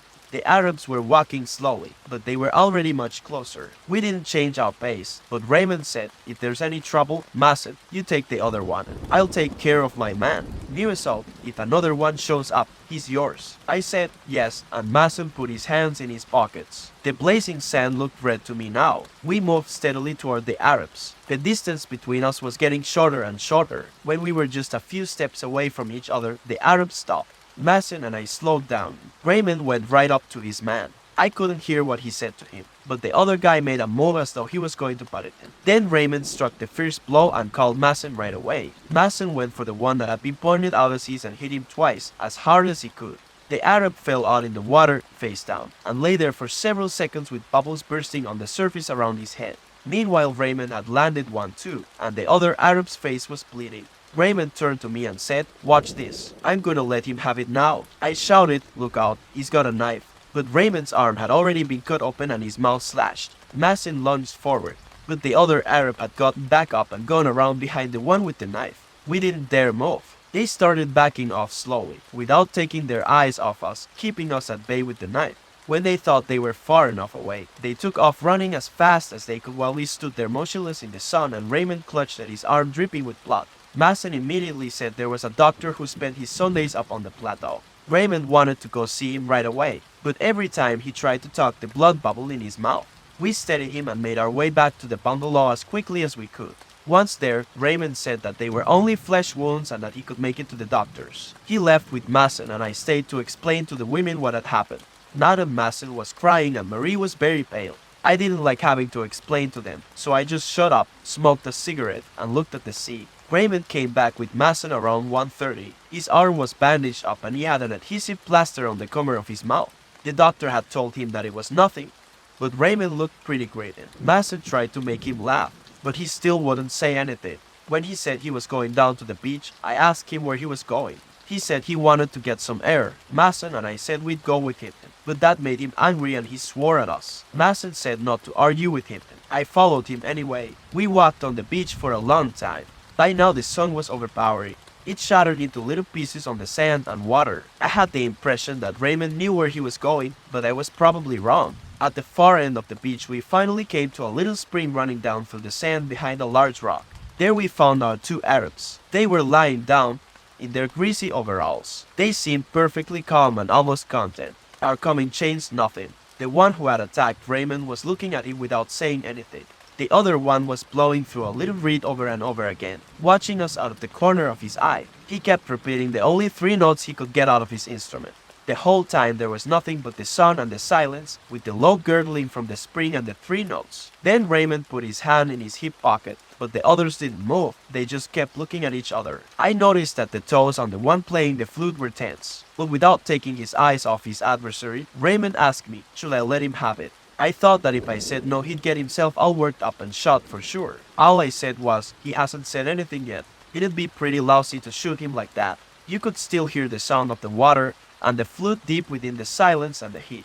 Then Raymond said, so I'll call him something and when he answers back, I'll let him have it. I answered, right, but if he doesn't draw his knife, you can't shoot. Raymond started getting worked up. The other Arab went on playing, and both of them were watching every move Raymond made. No, I said to Raymond, take him man to man and give me your gun. If the other one moves in, or if he draws his knife, I'll let him have it. The sun glinted off Raymond's gun as he handed it to me, but we just stood there motionless, as if everything had closed in around us. We stared at each other without blinking, and everything came to a stop there between the sea, the sand, and the sun, and the double silence of the flute and the water. It was then that I realized that you could either shoot or not shoot. But all of a sudden, the Arabs, backing away, slipped behind the rock. So Raymond and I turned and headed back the way we'd come. He seemed better and talked about the bus back. I went with him as far as the bungalow, and as he climbed the wooden steps, I just stood there at the bottom, my head ringing from the sun, unable to face the effort it would take to climb the wooden staircase and face the women again. But the heat was so intense that it was just as bad standing still in the blinding stream falling from the sky. To stay or to go, it amounted to the same thing. A minute later I turned back toward the beach and started walking. There was the same dazzling red glare. The sea gasped for air with each shallow, stifled little wave that broke on the sand. I was walking slowly toward the rocks and I could feel my forehead swelling under the sun. All that heat was pressing down on me and making it hard for me to go on. And every time I felt a blast of its hot breath strike my face, I gritted my teeth, clenched my fists in my trouser pockets, and strained every nerve in order to overcome the sun and the thick drunkenness it was spilling over me. With every blade of light that hashed off the sand, from a bleached shell or a piece of broken glass, my jaws tightened. I walked for a long time. From a distance I could see the small, dark mass of rock surrounded by a blinding halo of light and sea spray. I was thinking of the cool spring behind the rock. I wanted to hear the murmur of its water again, to escape the sun and the strain and the women's tears, and to find shade and rest again at last. But as I got closer, I saw that Raymond's man had come back. He was alone. He was lying on his back, with his hands behind his head, his forehead in the shade of the rock, the rest of his body in the sun. His blue overalls seemed to be steaming in the heat. I was a little surprised. As far as I was concerned, the whole thing was over and I'd gone there without even thinking about it. As soon as he saw me, he sat up a little and put his hand in his pocket. Naturally, I gripped Raymond's gun inside my jacket. Then he lay back again, but without taking his hand out of his pocket. I was pretty far away from him, about 10 meters or so. I could tell he was glancing at me now and then through half-closed eyes, but most of the time, he was just a form shimmering before my eyes in the fiery air. The sound of the waves was even lazier, more drawn out than at night. It was the same sun, the same light still shining on the same sand as before. For 2 hours the day had stood still, for 2 hours it had been anchored in a sea of molten lead. On the horizon, a tiny steamer went by, and I made out the black dot from the corner of my eye because I hadn't stopped watching the Arab. It occurred to me that all I had to do was turn around, and that would be the end of it. But the whole beach, throbbing in the sun, was pressing on my back. I took a few steps toward the spring. The Arab didn't move. Besides, he was still pretty far away. Maybe it was the shadows on his face, but it looked like he was laughing. I waited. The sun was starting to burn my cheeks, and I could feel drops of sweat gathering in my eyebrows. The sun was the same as it had been the day I'd buried Mamet, and like then, my forehead especially was hurting me, all the veins in it throbbing under the skin. It was this burning, which I couldn't stand anymore, that made me move forward. I knew that it was stupid, that I wouldn't get the sun off me by stepping forward, but I took one step forward. At this time, without getting up, the Arab drew his knife and held it up to me in the sun. The light shot off the steel, and it was like a long hashing blade cutting at my forehead. At the same instant, the sweat in my eyebrows dripped down over my eyelids all at once and covered them with a warm, thick film. My eyes were blinded behind the curtain of tears and salt. All I could feel were the symbols of sunlight crashing on my forehead, and indistinctly, the dazzling spear hanging up from the knife in front of me. The scorching blade slashed at my eyelashes and stabbed at my stinging eyes. That's when everything began to reel. The sea carried up a thick, fiery breath. It seemed to me as if the sky split open from one end to the other to rain down fire. My whole being tensed, and I squeezed my hand around the revolver. The trigger gave, I felt the smooth underside of the butt, and there, in that noise, sharp and deafening at the same time, is where it all started. I shook off the sweat and sun. I knew that I had shattered the harmony of the day, the exceptional silence of a beach where I'd been happy. Then I fired 4 more times at the motionless body where the bullets lodged without leaving a trace. And it was like knocking 4 quick times on the door of unhappiness. Right after my arrest, I was questioned several times, but it was just so they could find out who I was, which didn't take a long time. The first time, at the police station, nobody seemed very interested in my case. A week later, however, the examining magistrate looked me over with curiosity. But to get things started, he simply asked my name and address, my occupation, the date and place of my birth.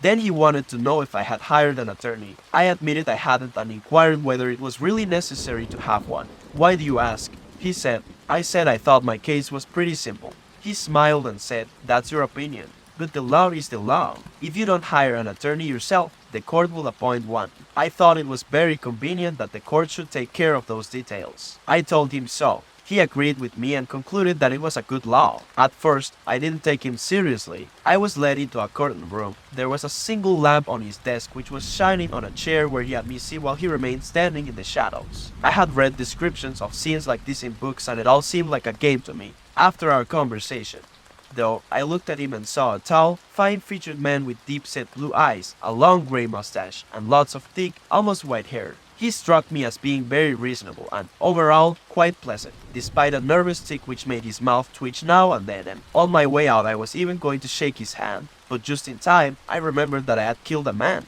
The next day a lawyer came to see me at the prison. He was short and chubby, quite young, his hair carefully slicked back. Despite the heat, he had on a dark suit, a wing collar, and an odd-looking tie with broad black and white stripes. He put the briefcase he was carrying down on my bed, introduced himself, and said he had gone over my file. My case was a tricky one, but he had no doubts we'd win if I trusted it, and I thanked him and he said, "Let's get down to business." He sat down on the bed and explained to me that there had been some investigations into my private life. It had been learned that my mother had died recently at the Horde. Inquiries had then been made in Marengo. The investigators had learned that I had shown insensitivity the day of Martin's funeral. "You understand," my lawyer said, "it's a little embarrassing for me to have to ask you this, but it's very important, and it will be a strong argument for the prosecution if I can't come up with some answers." He wanted me to help it.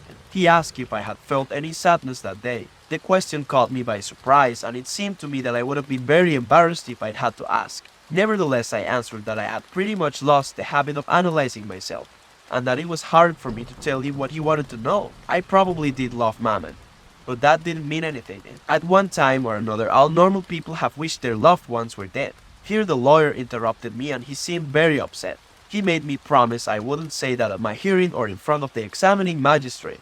I explained to him However, that my nature was such that my physical needs often got in the way of my feelings. The day I buried Mamet, I was very tired and sleepy, so much so that I wasn't really aware of what was going on. What I can say for certain is that I would rather Mamet hadn't died, but my lawyer didn't seem satisfied. He said, "That's not enough." He thought for a minute. He asked me if he could say that that day I had held back my natural feelings. I said, "No, because it's not true." He gave me a strange look, as if he found me slightly disgusted.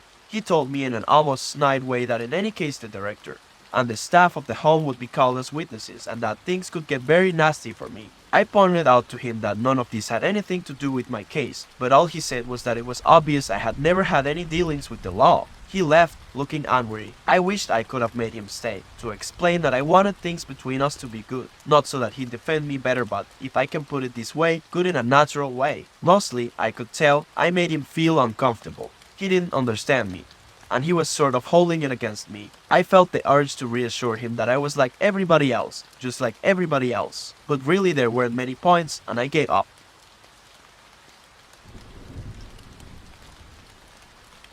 The idea out of laziness. Shortly after that, I was taken before the examining magistrate again. It was 2 o'clock in the afternoon, and this time his office was filled with sunlight barely softened by a flimsy curtain. It was very hot.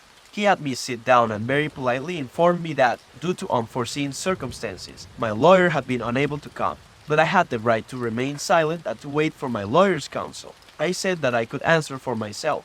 He pressed a button on the table. A young clerk came in and sat down right behind me. The two of us leaned back in our chairs. The examination began. He started out by saying that people were describing me as a taciturn and withdrawn person, and he wanted to know what I thought.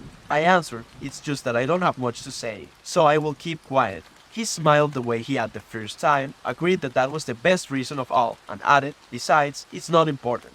Then he looked at me without saying anything, leaned forward rather abruptly, and said very quickly, "What interests me is you." I didn't really understand what he meant by that, so I didn't respond. "There are 1 or 2 things," he added, "that I don't quite understand. I'm sure you'll help me clear them up." I said it was all pretty simple. He pressed me to go back over that day. I went back over what I had already told him: Raymond, the beach, the swim, the quarrel, then back to the beach, the little sprint, the sun, and the 5 shots from the revolver. After each sentence he would say, "Fine, fine."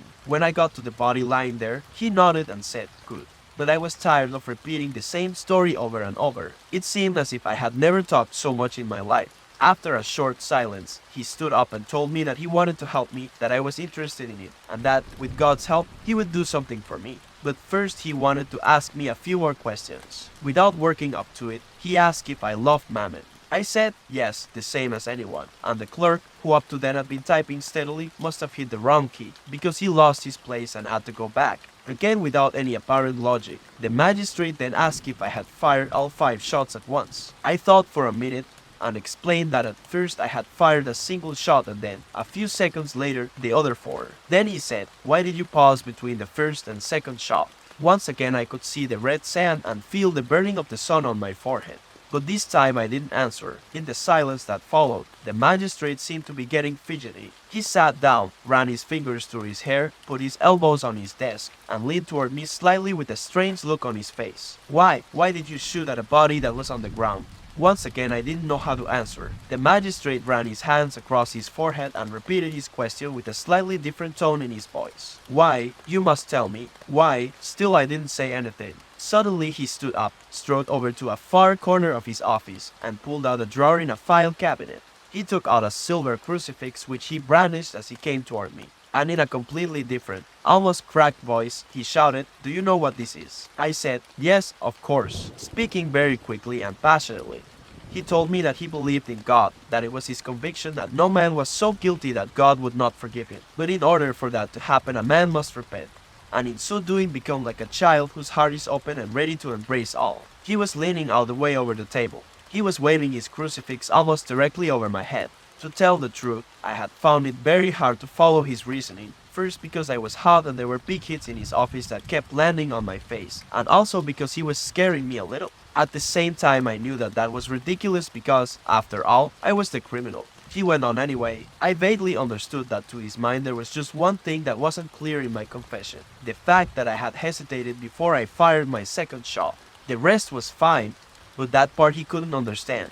I was about to tell him he was wrong to dwell on it, because it really didn't matter, but he cut me off and urged me one last time, drawing himself up to his full height and asking me if I believed in God. I said no. He sat down indignantly. He said it was impossible. All men believed in God, even those who turned their backs on it. And that was his belief, and if he were ever to doubt it, his life would become meaningless. Do you want my life to be meaningless? He shouted. As far as I could see, it didn't have anything to do with me, and I told him so. But from across the table, he had already thrust the crucifix in my face and was screaming irrationally, "I am a Christian, and I ask him to forgive you your sins. How can you not believe that he suffered for you?" I was struck by how sincere he seemed, but I had had enough.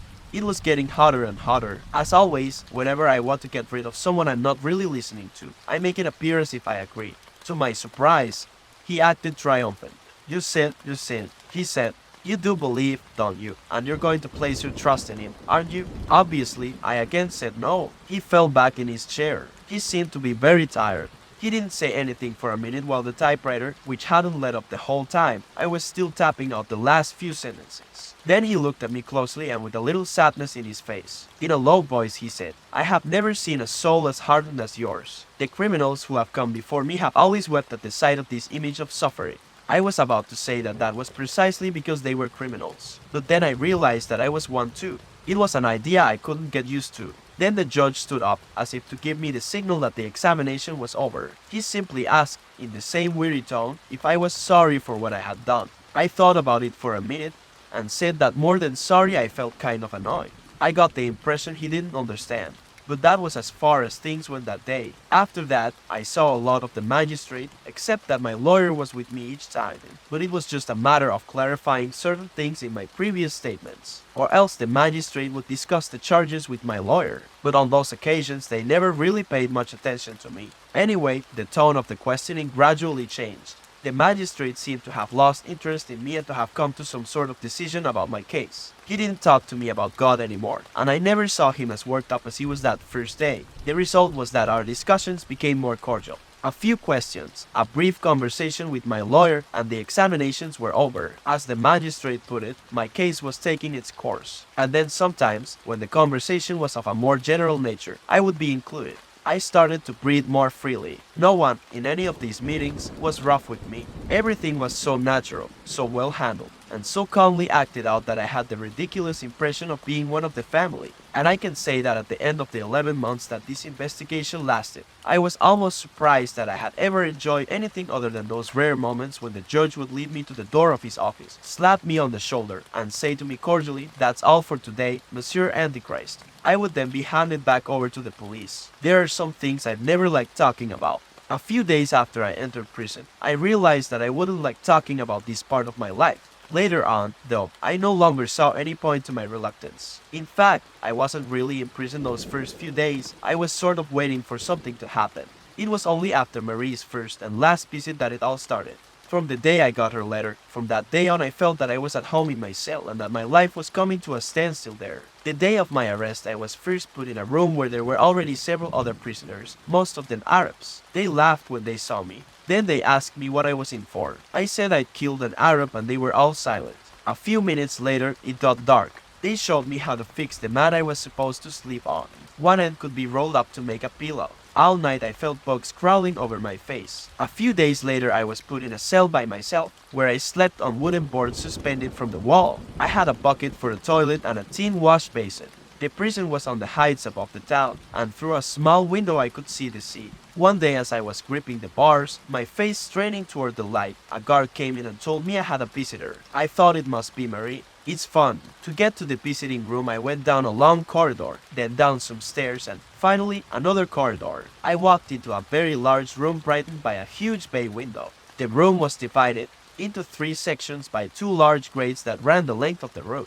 Between the 2 grates was a space of 8 to 10 meters which separated the visitors from the prisoners. I spotted Marie standing at the opposite end of the room with her striped dress and her sun-tanned face. On my side of the room there were about 10 prisoners, most of them Arabs. Marie was surrounded by Moorish women and found herself between 2 visitors, a little thin-lipped old woman dressed in black and a fat, bare-headed woman who was talking at the top of her voice and making lots of gestures. Because of the distance between the grates, the visitors and the prisoners were forced to speak very loud.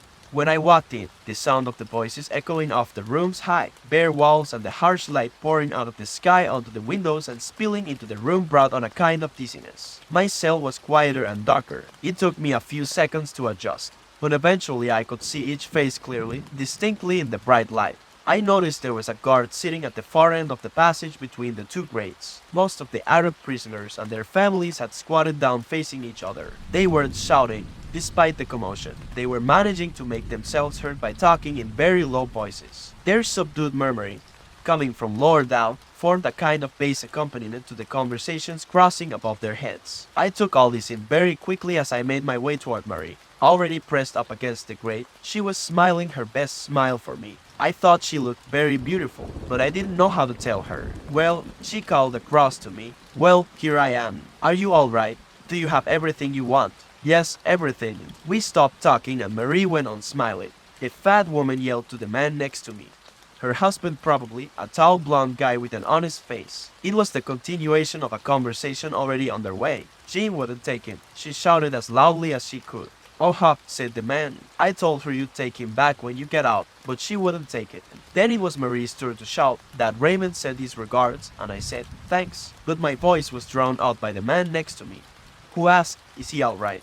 His wife laughed and said, "He's never been better." The man on my left, a small young man with delicate hands, wasn't saying anything. I noticed that he was across from the little old lady, and that they were staring intently at each other. But I didn't have time to watch them any longer because Marie shouted to me that I had to have hope. I said yes. I was looking at her as she said it, and I wanted to squeeze her shoulders through her dress. I wanted to feel the thin material, and I didn't really know what else I had to hope for other than that.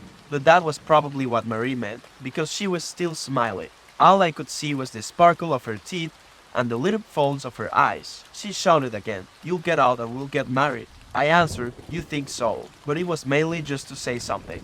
Then very quickly and still in a very loud voice she said yes, that I would be acquitted and that we would go swimming again. But the other woman took her turn to shout and said that she had left a basket at the clerk's office. She was listing all the things she had put in it to make sure they were all there because they cost a lot of money. The young man and his mother were still staring at each other. The murmuring of the Arabs continued below us. Outside, the light seemed to surge up over the bay window. I was feeling a little sick and I'd have liked to leave. The noise was getting painful. But on the other hand, I wanted to make the most of Marie's being there. I don't know how much time went by. Marie told me about her job and she never stopped smiling. The murmuring, the shouting, and the conversations were crossing back and forth. The only oasis of silence was next to me where the small young man and the old woman were gazing at each other. One by one the Arabs were taken away. Almost everyone stopped talking as soon as the first one left.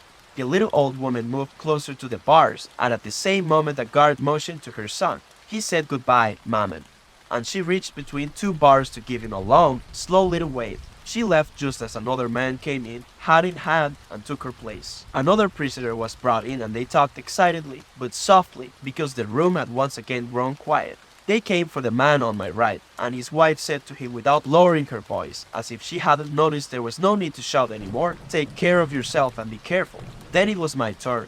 Marie threw me a kiss. I looked back before disappearing. She hadn't moved and her face was still pressed against the bars with the same sad, forced smile on it. Shortly after that was when she wrote to me, and the things I've never liked talking about began. Anyway, I shouldn't exaggerate, and it was easier for me than for others. When I was first in prison, the hardest thing was that my thoughts were still those of a free man. For example, I would suddenly have the urge to be on a beach and to walk down to the water. As I imagined the sound of the first waves under my feet, my body entering the water and the sense of relief it would give me, all of a sudden I would feel just how closed in I was by the walls of my cell. But that only lasted a few months. Afterwards, my only thoughts were those of a prisoner. I waited for the daily walk, which I took in the courtyard, or for a visit from my lawyer. The rest of the time, I managed pretty well. At the time, I often thought that if I had had to live in the trunk of a dead tree, with nothing to do but look up at the sky flowering overhead, little by little I would have gotten used to it. I would have waited for birds to fly by or clouds to mingle, just as here I waited to see my lawyer's eyes, and just as, in another world, I used to wait patiently until sad to hold Marie's body in my arms. Now, as I think back on it, I wasn't in a hollow tree trunk.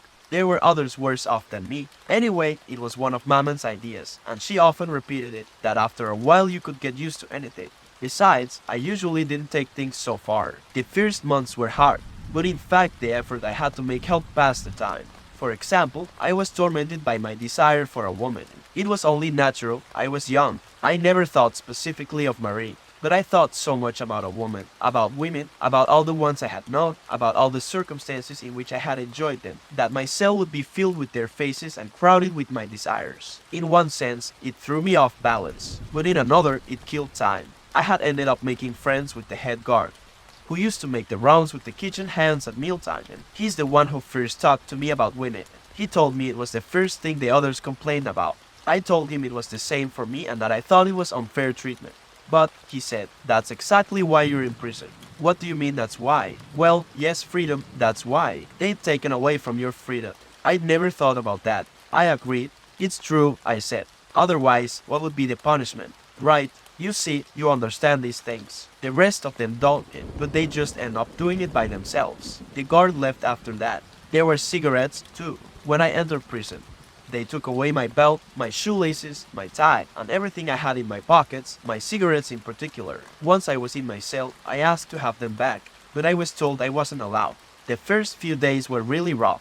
That may be the thing that was hardest for me. I would suck on chips of wood that I broke off my bed planks. I walked around nauseated all day long. I couldn't understand why they had taken them away when they didn't hurt anybody. Later on I realized that that too was part of the punishment. But by then I had gotten used to not smoking and it wasn't a punishment anymore. Apart from these annoyances, I wasn't too unhappy. Once again the main problem was killing time. Eventually, once I learned how to remember things, I wasn't bored at all. Sometimes I would get to thinking about my room, and in my imagination I would start at one corner and circle the room, mentally noting everything there was on the way. At first it didn't take long, but every time I started over, it took a little longer. I would remember every piece of furniture, and on every piece of furniture, every object, and of every object, all the details, and of the details themselves a flake, a crack, or a chip edge, the color and the texture. At the same time I would try not to lose the thread of my inventory to make a complete list, so that after a few weeks I could spend hours just enumerating the things that were in my room. And the more I thought about it, the more I dug out of my memory things I had overlooked or forgotten. I realized then that a man who had lived only one day could easily live for 100 years in prison. He would have enough memories to keep him from being bored. In a way, it was an advantage. Then there was sleep. At first, I didn't sleep well at night and not at all during the day. Little by little, my nights got better and I was able to sleep during the day, too. In fact, during the last few months I've been sleeping 16 to 18 hours a day. That would leave me 6 hours to kill with meals, nature's call, my memories, and the story about the Czechoslovakia. Between my straw mattress and the bed planks, I had actually found an old scrap of newspaper, yellow and transparent, half stuck to the canvas. On it was a news story, the first part of which was missing, but which must have taken place in Czechoslovakia. The man had left a Czech village to seek his fortune. 25 years later, and now rich, he had returned with a wife and a child. His mother was running a hotel with his sister in the village where he'd been born.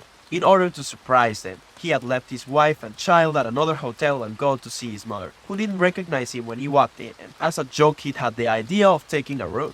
He had shown off his money. During the night his mother and his sister had beaten him to death with a hammer in order to rob him and had thrown his body in the river. The next morning the wife had come to the hotel and, without knowing it, gave away the traveler's identity. The mother hanged herself. Then my sister threw herself down a well. I must have read that story 1,000 times. On the one hand it wasn't very likely, on the other it was perfectly natural. Anyway, I thought the traveler pretty much deserved what he got and that you should never play games. So, with all the sleep, my memories, reading my crime story, and the alternation of light and darkness, time passed. Of course I had read that eventually you wind up losing track of time in prison, but it hadn't meant much to me when I read it. I hadn't understood how days could be both long and short at the same time, long to live through, maybe, but so drawn out that they ended up flowing into one another. They lost their names. Day and tomorrow said what had any meaning for me. One day when the guard told me that I'd been in for 5 months, I believed it, but I didn't understand it. For me it was one and the same unending day that was unfolding in myself, and the same thing I was trying to do. That day, after the guard had left, I looked at myself in my tin plate. My reflection seemed to remain serious even though I was trying to smile at it. I moved the plate around in front of me. I smiled and it still had the same sad, stern expression. It was near the end of the day, the time of day I don't like talking about, that nameless hour when the sounds of evening would rise up from every floor of the prison in a cottage of silence. I moved closer to the window, and in the last light of day I gazed at my reflection one more time. It was still serious, and what was surprising about that, since at that moment I was 2, but at the same time, and for the first time in months, I distinctly heard the sound of my own voice. I recognized it as the same one that had been ringing in my ears for many long days, and I realized that all that time I had been talking to myself. Then I remembered what the nurse at Mamen's funeral said. No, there was no way out, and no one can imagine what nights in prison are like.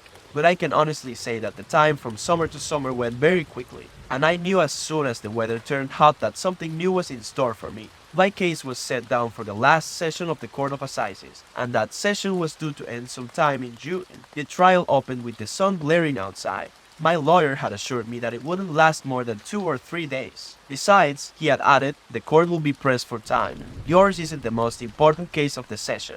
Right after you, there's a parasite calling up. They came for me at 7:30 in the morning, and I was driven to the courthouse in the prison van. The 2 policemen took me into a small room that smelled of darkness. We waited, seated near a door through which we could hear voices, shouts, chairs being dragged across the road, and a lot of commotion, which made me think of those neighborhood fêtes when the hall is cleared for dancing after the concert. The policemen told me we had to wait for the judges, and one of them offered me a cigarette, which I turned down. Shortly after that, he asked me if I had the jitters. I said no, and that, in a way, I was even interested in seeing a trial. I'd never had the chance before. Yeah, said the other policeman. But it gets a little boring after a while. A short time later, a small bell rang in the room. Then they took my handcuffs off. They opened the door and led me into the dock. The room was packed. Despite the blinds, the sun filtered through in places and the air was already stifling. They hadn't opened the windows. I sat down with the policeman standing on either side of me. It was then that I noticed a row of faces in front of me. They were all looking at me. I realized that they were the jury, but I can't say what distinguished one from another. I had just one impression. I was sitting across from a row of seats on a streetcar, and all these anonymous passengers were looking over the new arrival to see if they could find something funny about it. I knew it was a silly idea since it wasn't anything funny they were after but a crime. There isn't much difference, though in any case that was the idea that came to me. I was feeling a little dizzy too, with all those people in that stuffy room. I looked around the courtroom again, but I couldn't make out a single face. I think that at first I hadn't realized that all those people were crowding to see me. Usually people didn't pay much attention to me. It took some doing on my part to understand that I was the cause of all the excitement. I said to the policeman, "Some crowd."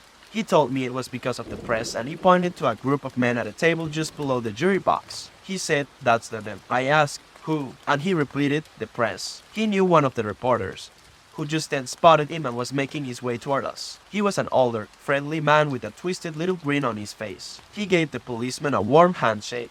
I noticed then that everyone was waving and exchanging greetings and talking, as if they were in a club where people are glad to find themselves among others from the same world.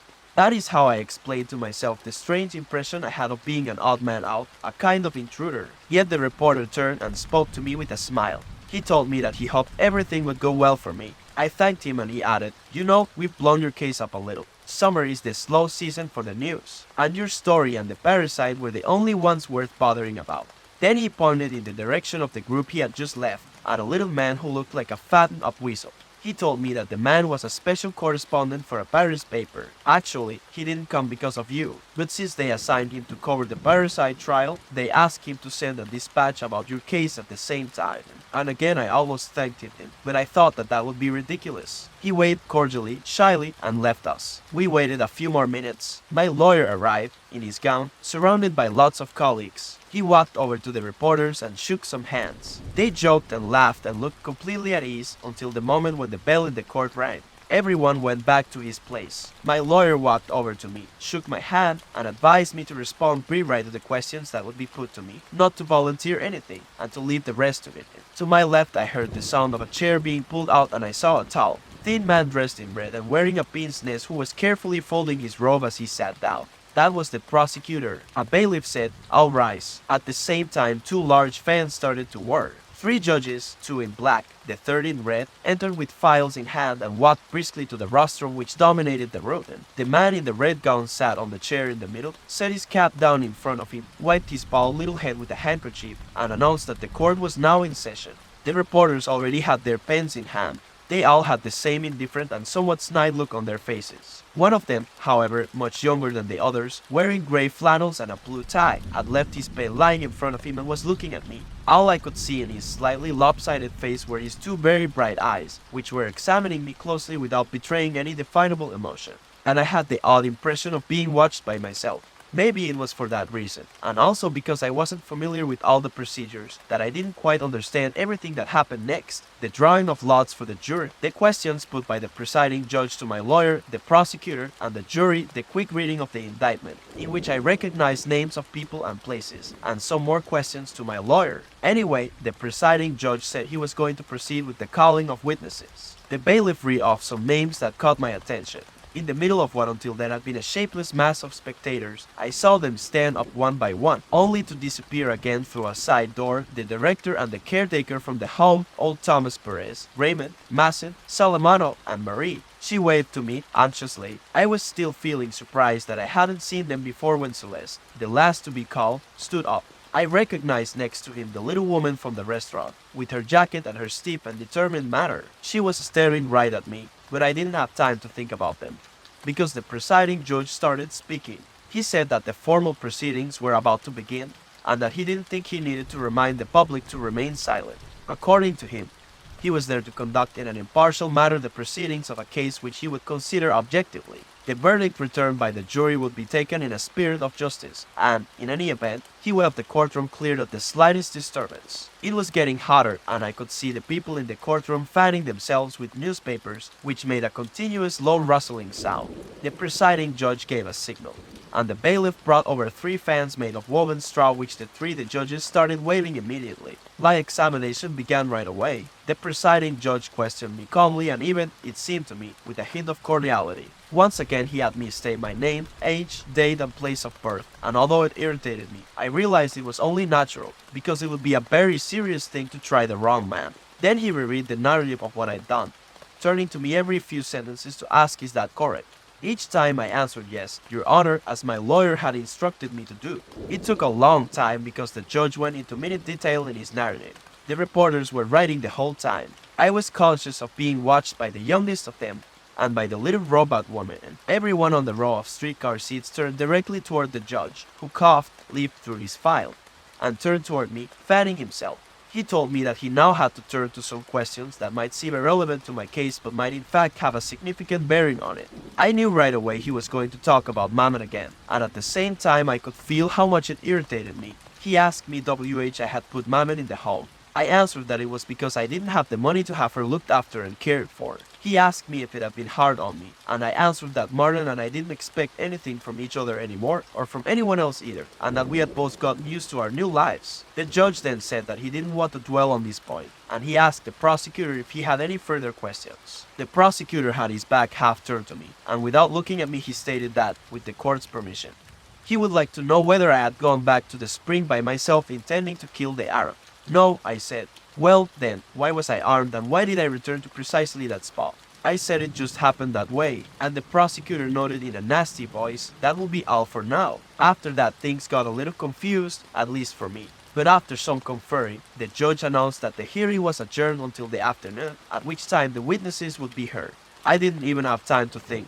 I was taken out, put into the van, and driven to the prison, where I had something to eat. After a very short time, just long enough for me to realize I was tired, they came back for me. The whole thing started again, and I found myself in the same courtroom in front of the same faces. Only it was much hotter, and as if by some miracle each member of the jury, the prosecutor, my lawyer, and some of the reporters, too, had been provided with straw fans. The young reporter and the little robot women were still there. They weren't fanning themselves, but they were still watching me without saying a word. I wiped away the sweat covering my face, and I had barely become aware of where I was and what I was doing when I heard the director of the home being called.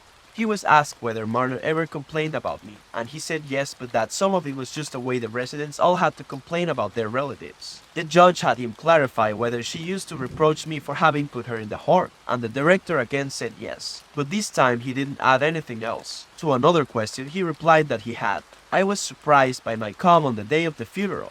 He was asked what he meant by calling him. The director then looked down at the tips of his shoes and said that I hadn't wanted to see Martin, that I hadn't cried once, and that I had left right after the funeral without Bob, paying my last respects at her grave. And one other thing had surprised him. One of the men who worked for the Undertaker had told him I didn't know how old Martin was. There was a brief silence, and then the judge asked him if he was sure I was the man he had just been speaking of. The director didn't understand the question, so the judge told him it's a formality. He then asked the prosecutor if he had any questions to put to the witness, and the prosecutor exclaimed, "Oh no, that is quite sufficient," with such glee and with such a triumphant look in my direction that for the first time in years I had this stupid urge to cry, because I could feel how much all these people hated me. After asking the jury and my lawyer if they had any questions, the judge called the caretaker. The same ritual was repeated for him as for all the others. As he took the stand, the caretaker glanced at me and then looked away. He answered the questions put to him.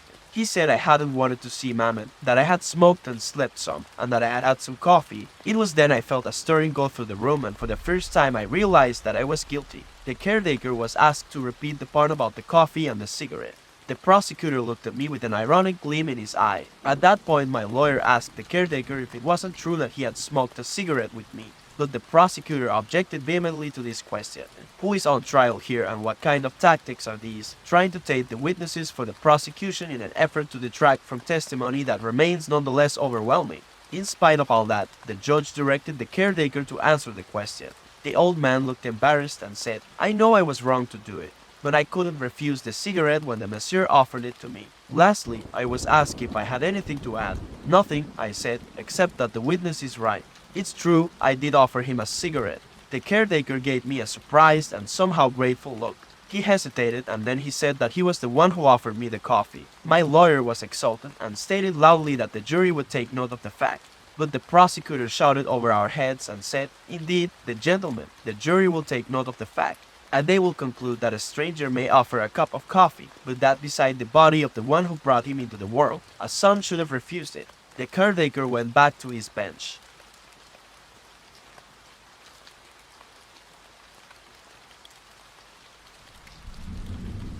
Perez said it was really my mother he had known and that he had seen me only once, on the day of the funeral.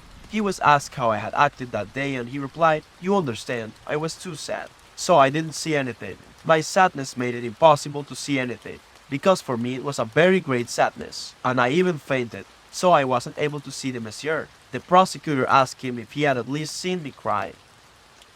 The prosecutor in turn said, "The gentlemen of the jury will take note."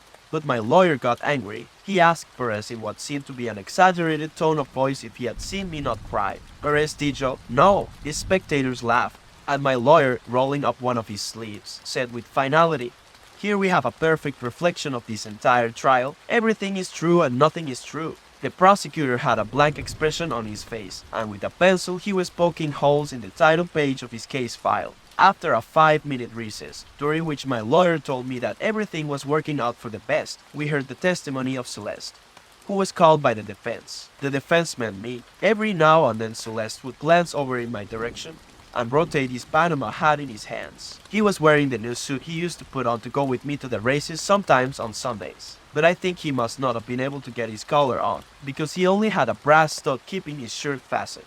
He was asked if I was a customer of his and he said, yes, but he was also a friend, what he thought of me, and he answered that I was a man, what he meant by that, and he stated that everybody knew what that meant, if he had noticed that I was ever withdrawn, and all he would admit was that I didn't speak unless I had something to say. The prosecutor asked him if I kept up with my bill. Celeste laughed and said, between us those were just details. He was again asked what he thought about my crime. He put his hands on the edge of the box, and you could tell he had something prepared. He said, the way I see it, it's bad luck. Everybody knows what bad luck is. It leaves you defenseless. And there it is. The way I see it, it's bad luck. He was about to go on, but the judge told him that that would be all and thanked him. Celeste was a little taken aback, but he stated that he had more to say. He was asked to be brief.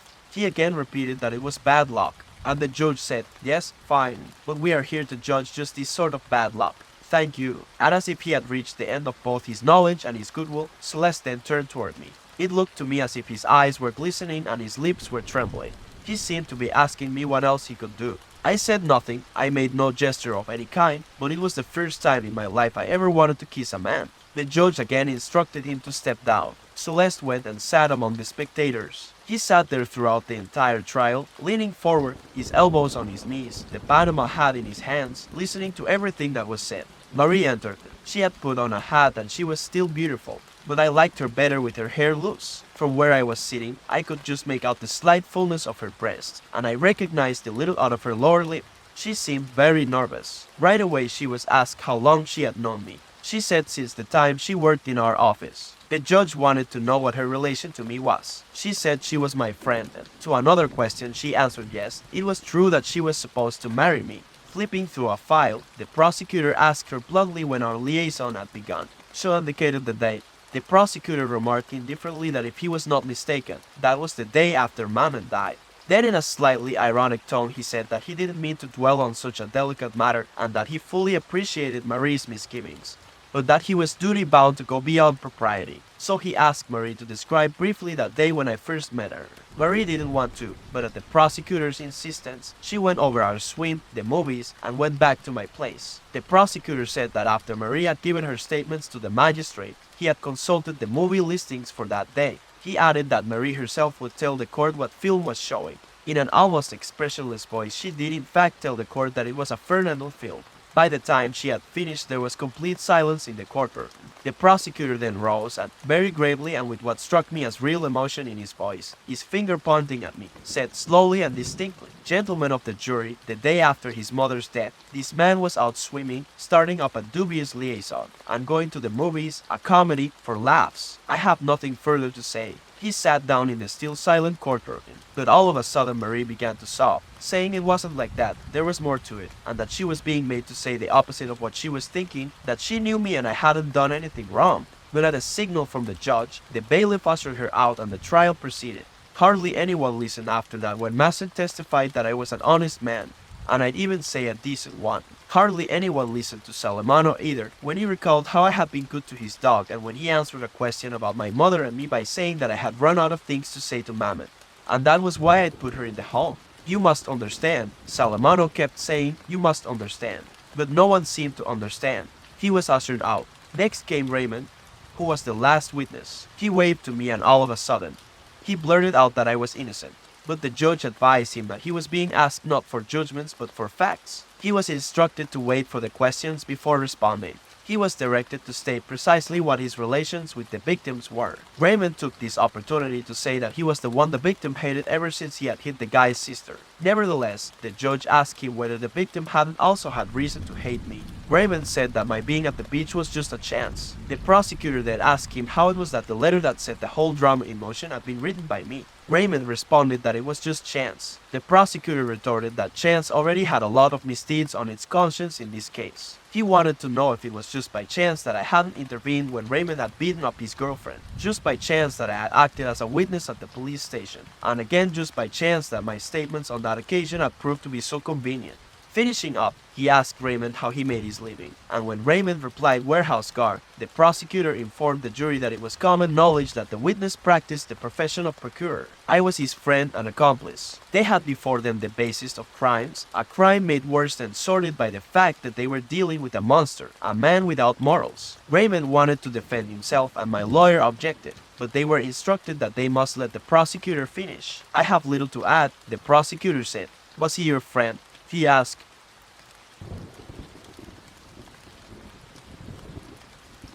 Raymond, why is RD Iman Saw1D? EW were pious. The prosecutor then asked me the same question, and I looked at Raymond, who returned my gaze. I answered, yes. The prosecutor then turned to the jury and declared, the same man who the day after his mother died was indulging in the most shameful debauchery killed a man for the most trivial of reasons, and did so in order to settle an affair of unspeakable vice. He then sat down, but my lawyer had lost his patience, and, raising his hands so high that his sleeves fell, revealing the creases of a starched shirt, he shouted, "Come now, is my client on trial for burying his mother or for killing a man?" The spectators laughed, but the prosecutor rose to his feet again, adjusted his robe, and declared that only someone with the naivete of his esteemed colleague could fail to appreciate that between these two sets of facts there existed a profound, fundamental, and tragic relationship. Indeed, he loudly exclaimed, I accuse this man of burying his mother with crime in his heart. This pronouncement seemed to have a strong effect on the people in the courtroom. My lawyer shrugged his shoulders and wiped the sweat from his brow, but he looked shaken himself, and I realized that things weren't going well for me. The trial was adjourned. As I was leaving the courthouse on my way back to the van, I recognized for a brief moment the smell and color of the summer evening.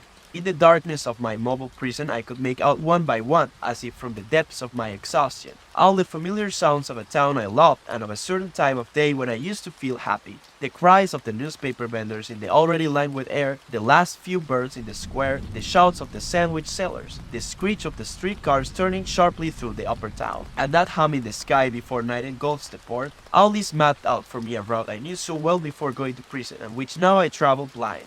Yes, it was the hour when, a long time ago, I was perfectly content.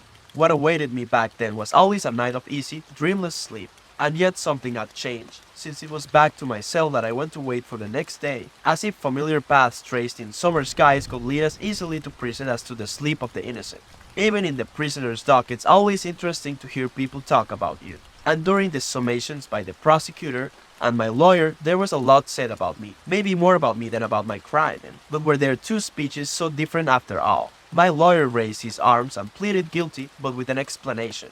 The prosecutor waved his hands and proclaimed my guilt, but without an explanation. One thing bothered me a little, though. Despite everything that was on my mind, I felt like intervening every now and then, but my lawyer kept telling me, just keep quiet, it won't do your case any good. In a way, they seemed to be arguing the case as if it had nothing to do with me. Everything was happening without my participation. My fate was being decided without anyone so much as asking my opinion. There were times when I felt like breaking in on all of them and saying, wait a minute, was the accused here? Being the accused counts for something, and I have something to say. But on second thought, I didn't have anything to say. Besides, I have to admit that whatever interest you can get people to take in you doesn't last very long. For example, I got bored very quickly with the prosecutor's speech. Only bits and pieces, a gesture or a long but isolated tirade caught my attention or aroused my interest. The gist of what he was saying, if I understood him correctly, was that my crime was premeditated. At least that is what he tried to show. As he himself said, I will prove it to you, gentlemen, and I will prove it in two ways. First, in the blinding clarity of the facts, and second, in the dim light cast by the mind of this criminal soul. He reminded the court of my insensitivity, of my ignorance when asked about Martin's age, of my swim the next day with a woman, of the Fernando movie, and finally of my taking Marie Horn with me. It took me a few minutes to understand the last part because he kept saying his mistress, and to me she was Marie. Then he came to the business with Raymond. I thought his way of viewing the events had a certain consistency. What he was saying was plausible. I had agreed with Raymond to write the letter in order to lure his mistress and submit her to mistreatment by a man of doubtful morality. I had provoked Raymond's adversaries at the beach. Raymond had been wounded. I had asked him to give me his gun. I had gone back alone intending to use it. I had shot the Arab as I planned. I had waited, and to make sure I had done the job right, I fired 4 more shots, calmly, point blank thoughtfully, as it were. And there you have it, gentlemen, said the prosecutor. I have retraced for you the course of events which led this man to kill with full knowledge of his actions. I stress this point, he said, for this is no ordinary murder, no thoughtless act for which you might find mitigating circumstances. This man, gentlemen, this man is intelligent. You heard him, didn't you? He knows how to answer. He knows the value of words. And no one can say that he acted without realizing what he was doing. I was listening, and I could hear that I was being judged intelligent. But I couldn't quite understand how an ordinary man's good qualities could become crushing accusations against a guilty man. At least that was what struck me, and I stopped listening to the prosecutor until I heard him say, has he so much as expressed any remorse? Never, gentlemen. Not once during the preliminary hearings did this man show emotion over his heinous offense. At that point, he turned in my direction, pointed his finger at me, and went on attacking me without me ever really understanding why. Of course, I couldn't help admitting that he was right. I didn't feel much remorse for what I'd done, but I was surprised by how relentless he was. I would have liked to have tried explaining to him cordially, almost affectionately, that I had never been able to truly feel remorse for anything. My mind was always on what was coming next, today or tomorrow. But naturally, given the position I'd been put in, I couldn't talk to anyone in that way. I didn't have the right to show any feeling or goodwill, and I tried to listen again. Because the prosecutor started talking about my soul. He said that he had peered into it and that he had found nothing. Gentlemen of the jury, he said the truth was that I didn't have a soul. and that nothing human, not one of the moral principles that govern men's hearts, was within my reach. Of course, he added, we cannot blame him for this. We cannot complain that he lacks what it was not in his power to acquire. But here in this court, the wholly negative virtue of tolerance must give way to the sterner but loftier virtue of justice, especially when the emptiness of a man's heart becomes, as we find it has in this man, an abyss threatening to swallow up society. It was then that he talked about my attitude toward Mamet. He repeated what he had said earlier in the proceedings, but it went on much longer than when he was talking about my crimes so long, in fact, that finally all I was aware of was how hot a morning it was, at least until the prosecutor stopped and after a short silence continued in a very low voice filled with conviction. Tomorrow, gentlemen, this same court is to sit in judgment of the most monstrous of crimes, the murder of a father. According to him, the imagination recoiled before such an odious offense. He went so far as to hope that human justice would mete out punishment unbitchingly, but he wasn't afraid to say it. My callousness inspired in him a horror nearly greater than that which he felt at the crime of parricide. And also according to him, a man who is morally guilty of killing his mother severs himself from society in the same way as the man who raises a murderous hand against the father who begged it. In any case, the one man paved the way for the deeds of the other, in a sense foreshadowed and even legitimized them. I am convinced, gentlemen, he added, raising his voice, that you will not think it too bold of me if I suggest to you that the man who is seated in the dock is also guilty of the murder to be tried in this court tomorrow. He must be punished accordingly. Here the prosecutor wiped his face, which was glistening with sweat. He concluded by saying that his duty was a painful one but that he would carry it out resolutely. He stated that I had no place in a society whose most fundamental rules I ignored and that I could not appeal to the same human heart whose elementary response I knew nothing of. I ask you for this man's head, he said, and I do so with a heart at ease. For if in the course of what has been a long career I have had occasion to call for the death penalty, never as strongly as today have I felt this painful duty made easier, lighter, clearer by the certain knowledge of a sacred imperative, and by the horror I feel when I look into a man's face and all I see is a monster. When the prosecutor returned to his seat, there was a rather long silence. My head was spinning with heat and astonishment. The presiding judge cleared his throat, and in a very low voice asked me if I had anything to add. I stood up, and since I did wish to speak, I said, almost at random, in fact, that I never intended to kill the Arab. The judge replied by saying that at least that was an assertion, that until then he hadn't quite grasped the nature of my defense, and that before hearing from my lawyer he would be happy to have me state precisely the motives for my act. Fumbling a little with my words and realizing how ridiculous I sounded, I blurted out that it was because of the sun. People laughed. My lawyer threw up his hands, and immediately after that he was given the floor, but he stated that it was late and that he would need several hours. He requested that the trial be reconvened in the afternoon.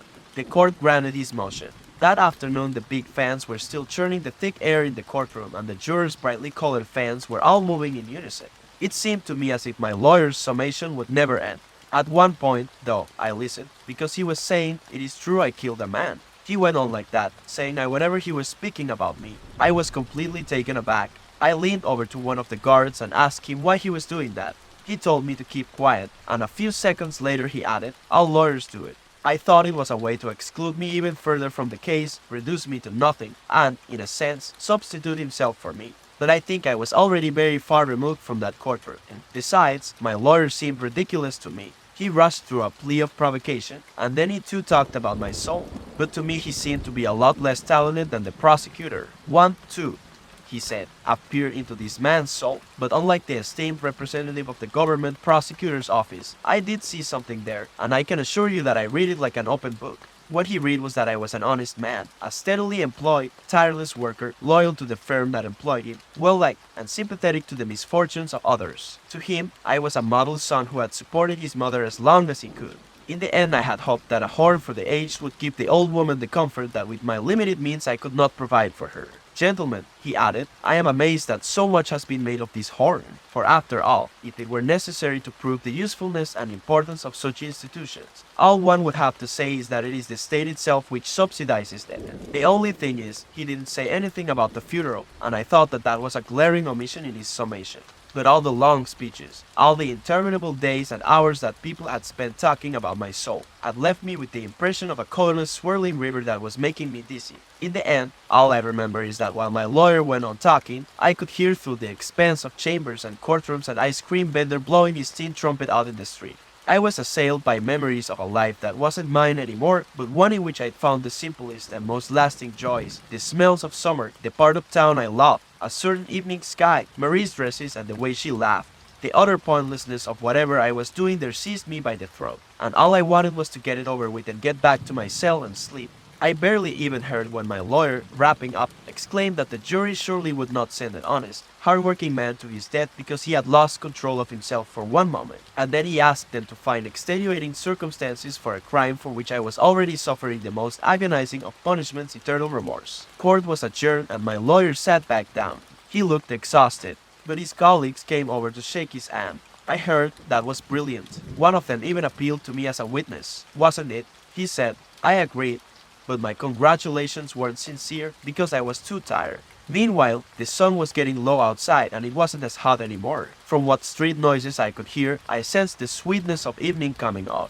There we all were, waiting. And what we were all waiting for really concerned only me. I looked around the room again. Everything was the same as it had been the first day. My eyes met those of the little robot woman and the reporter in the gray jacket.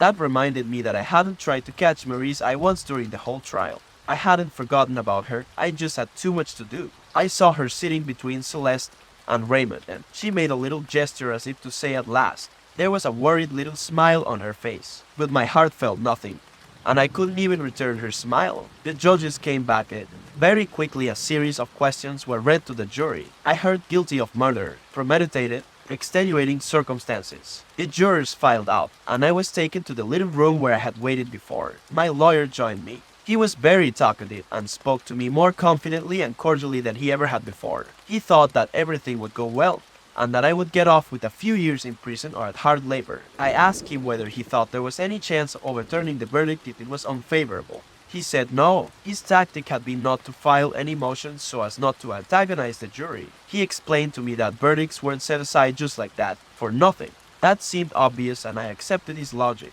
Looking at it objectively, it made perfect sense. Otherwise there would be too much pointless paperwork. Anyway, he said, we can always appeal, but I'm convinced that the outcome will buy in. We waited a long time, almost 3/4 of an hour, I think. Then a bell rang. My lawyer left me, saying, the foreman of the jury is going to announce the verdict. You'll only be brought in for the passing of a sentence. Doors slammed. People were running on stairs somewhere, but I couldn't tell if they were nearby or far away. Then I heard a muffled voice reading something in the courtroom. When the bell rang again, when the door to the dock opened, what rose to meet me was the silence in the courtroom. Silence and the strange feeling I had when I noticed that the young reporter had turned his eyes away. I didn't look in Marie's direction. I didn't have time to, because the presiding judge told me in bizarre language that I was to have my head cut off in a public square in the name of the French people. Then it seemed to me that I suddenly knew what was on everybody's face. It was a look of consideration, I'm sure. The policemen were very gentle with me. The lawyer put his hand on my wrist. I wasn't thinking about anything anymore, but the presiding judge asked me if I had anything to say. I thought about it. I said, no. That's when they took me away. For the third time I've refused to see the chaplain. I don't have anything to say to him. I don't feel like talking, and I'll be seeing him soon enough as it is. All I care about right now is escaping the machinery of justice, seeing if there's any way out of the inevitable. They've put me in a different cell from this one. When I'm stretched out on my bunk, I see the sky and that's all I see. I spend my days watching how the dwindling color turns day into night. Lying here, I put my hands behind my head and wait. I can't count the times I've wondered if there have ever been any instances of condemned men escaping the relentless machinery, disappearing before the execution or breaking through the cordon of police. Then I blame myself every time for not having paid enough attention to accounts of executions. A man should always take an interest in those things. You never know what might happen. I'd read stories in the papers like everybody else, but there must have been books devoted to the subject that I'd never been curious enough to look into. Maybe I would have found some accounts of escapes in them. I might have discovered that in at least one instance the wheel had stopped, that in spite of all the unrelenting calculation, chance and luck had, at least once, changed something. Just once. In a way, I think that would have been enough. My heart would have taken over from there. The papers were always talking about the debt owed to society. According to them, it had to be paid. But that doesn't speak to the imagination. What really counted was the possibility of escape, a leap to freedom out of the implacable ritual, a wild run for it that would give whatever chance for hope there was. Of course, hope meant being cut down on some street corner as you ran like mad by a random bullet. But when I really thought though, nothing was going to allow me such a luxury. Everything was against it. I would just be caught up in the machinery again. Despite my willingness to understand, I just couldn't accept such arrogant certainty. Because, after all, there really was something ridiculously out of proportion between the verdict such certainty was based on and the imperturbable march of events from the moment the verdict was announced. The fact that the sentence had been read at 8 o'clock at night and not at 5 o'clock, the fact that it could have been an entirely different one, the fact that it had been decided by men who changed their underwear, the fact that it had been handed down in the name of some vague notion called the French people, all of it seemed to detract from the seriousness of the decision. I was forced to admit, however, that from the moment it had been passed, its consequences became as real and as serious as the wall against which I pressed the length of my body. At times like this I remembered a story Manon used to tell me about my father. I never knew him then. Maybe the only thing I did know about the man was the story Manon would tell me back then. He'd go to watch a murderer be executed. Just the thought of going had made him sick to his stomach. But he went anyway, and when he came back he spent half the morning throwing up. I remember feeling a little disgusted by him at the time, but now I understood it was perfectly normal. How had I not seen that there was nothing more important than an execution, and that when you come right down to it, it was the only thing a man could truly be interested in. If I ever got out of this prison, I would go and watch every execution there was. But I think it was a mistake even to consider the possibility, because at the thought that one fine morning I would find myself a free man standing behind a cordon of police on the outside, as if at the thought of being the spectator who comes to watch and then can go and throw up afterwards, a wave of poisoned joy rose in my throat.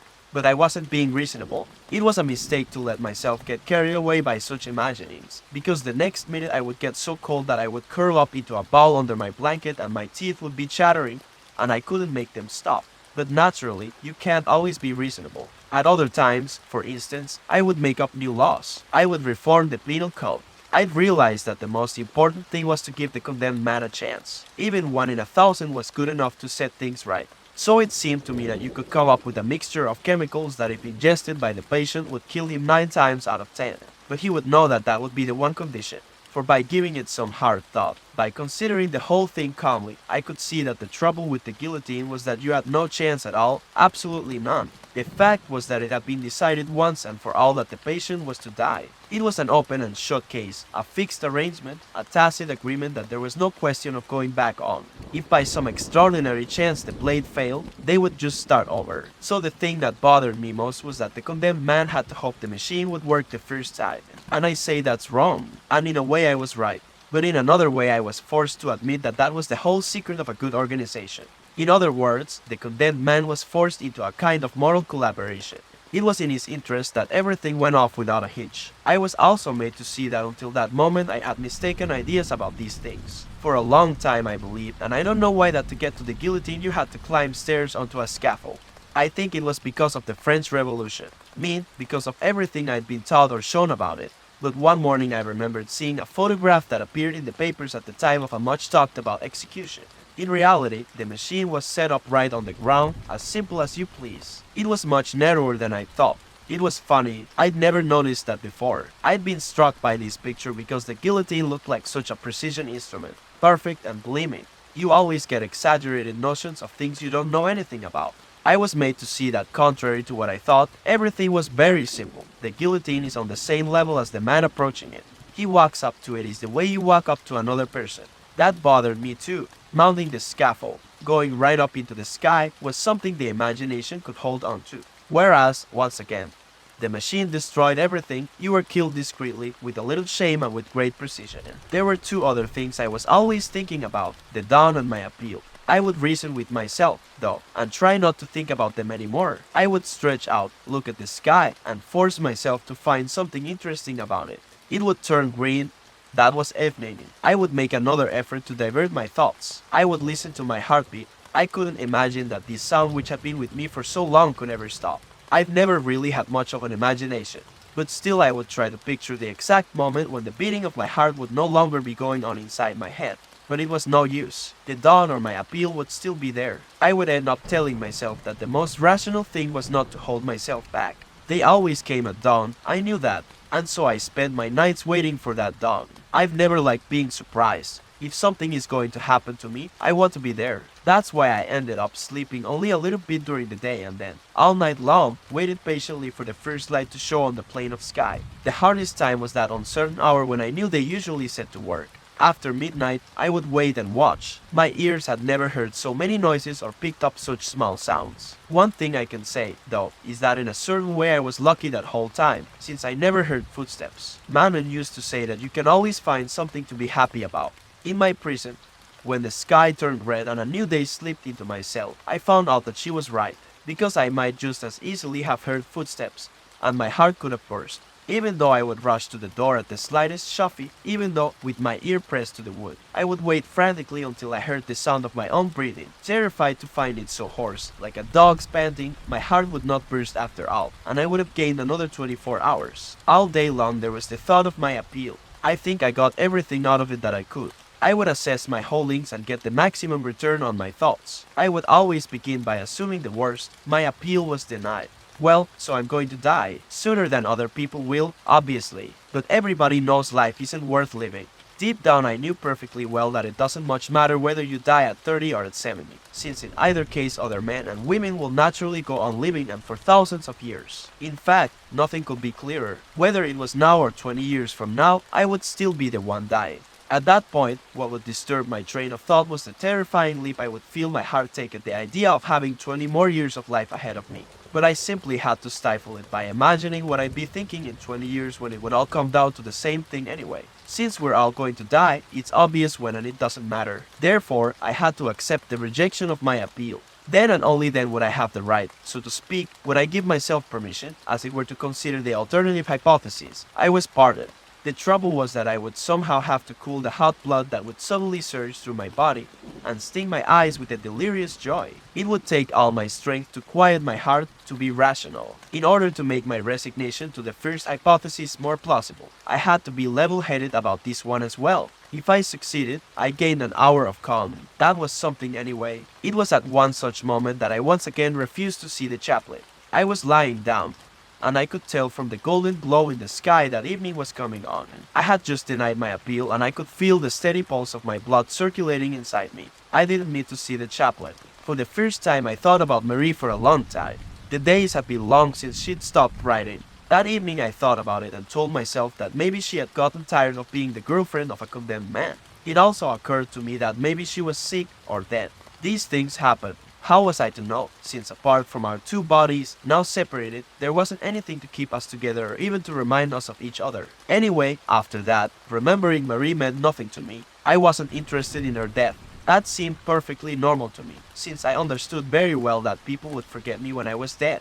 They wouldn't have anything more to do with me. I wasn't even able to tell myself that it was hard to think about those things. It was at that exact moment that the chaplain came in, and when I saw him I felt a little shudder go through me. He noticed it and told me not to be afraid. I told him that it wasn't his usual time. He replied that it was just a friendly visit and had nothing to do with my appeal, which he knew nothing about. He sat down on my bunk and invited me to sit next to it. I refused. All the same, there was something very gentle about it.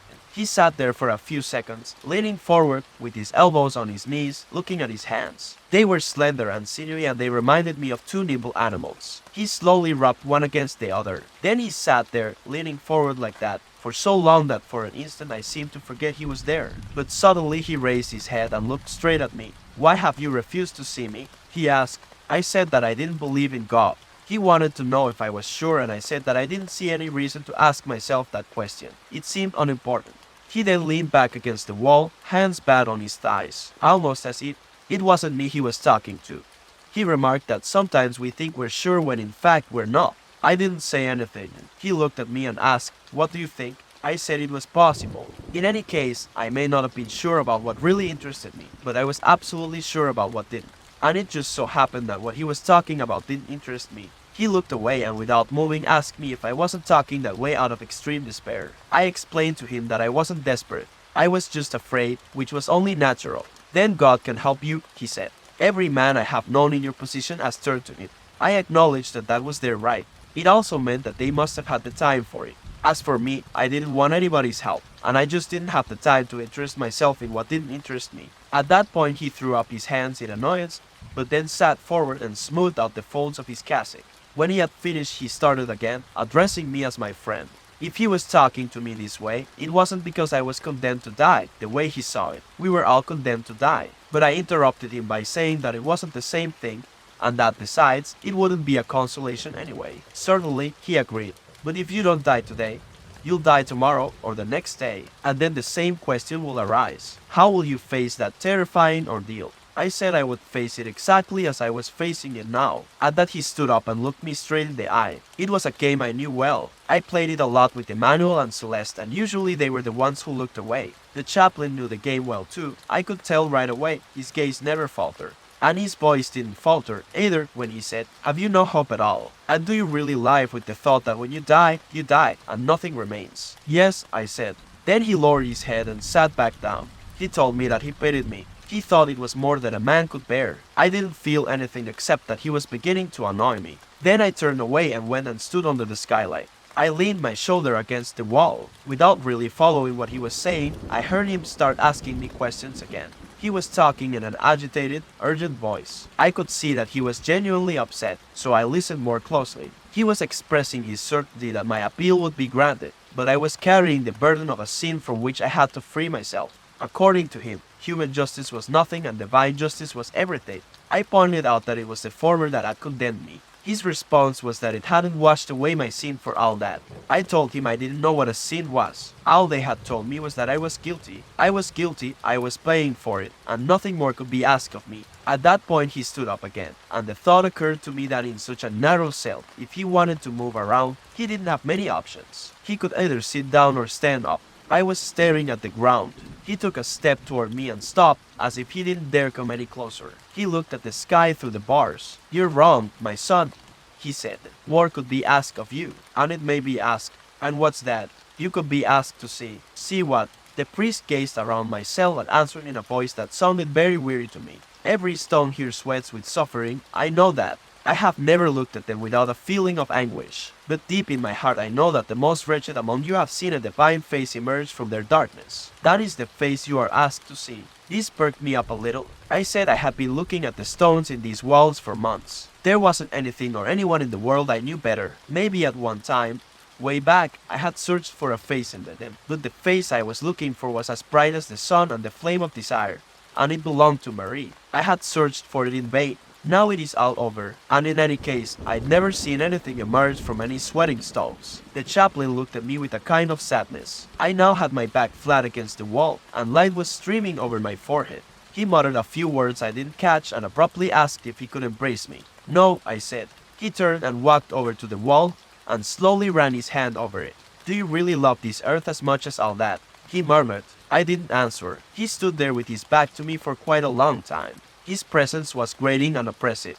I was just about to tell him to go, to leave me alone, when all of a sudden, turning toward me, he burst out, "No, I refuse to believe you. I know that at one time or another you've wished for another life." I said of course I had, but it didn't mean any more than wishing to be rich, to be able to swim faster, or to have a more nicely shaped mouth. It was all the same, but he stopped me and wanted to know how I pictured this other life. Then I shouted at him, one where I could remember this life. And that's when I told him I'd had enough. He wanted to talk to me about God again.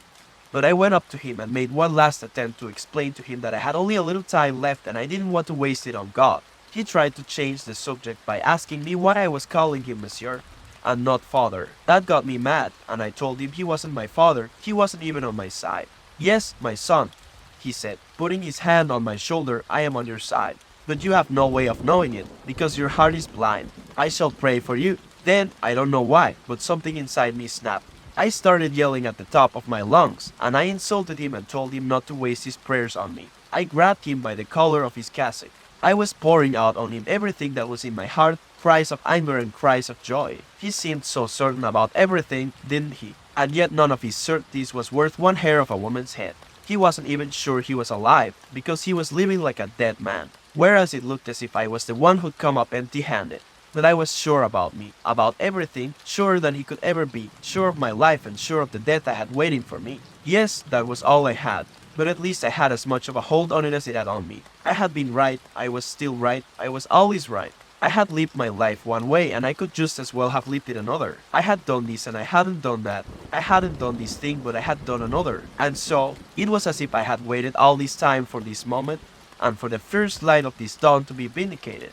Nothing mattered, and I knew why. So did he, throughout the whole absurd life I'd lived. A dark wind had been rising toward me from somewhere deep in my future, across years that were still to come. And as it passed, this wind leveled whatever was offered to me at the time, in years no more real than the ones I was living. What did other people's deaths or a mother's love matter to me? What did his God or the lives people choose or the fate they think they elect matter to me when we're all elected by the same fate? Me and billions of privileged people like him who also called themselves my brothers. Couldn't he see that? Everybody was privileged. There were only privileged people. The others would all be condemned one day, and he would be condemned too. What would it matter if he were accused of murder and then executed because he didn't cry at his mother's funeral? Salamano's dog was worth just as much as his wife. The little robot woman was just as guilty as the Parisian woman Massin married, or as Marie, who had wanted me to marry her. What did it matter that Raymond was as much my friend as Celeste, who was worth a lot more than it? What did it matter that Marie now offered her lips to a new Meursault?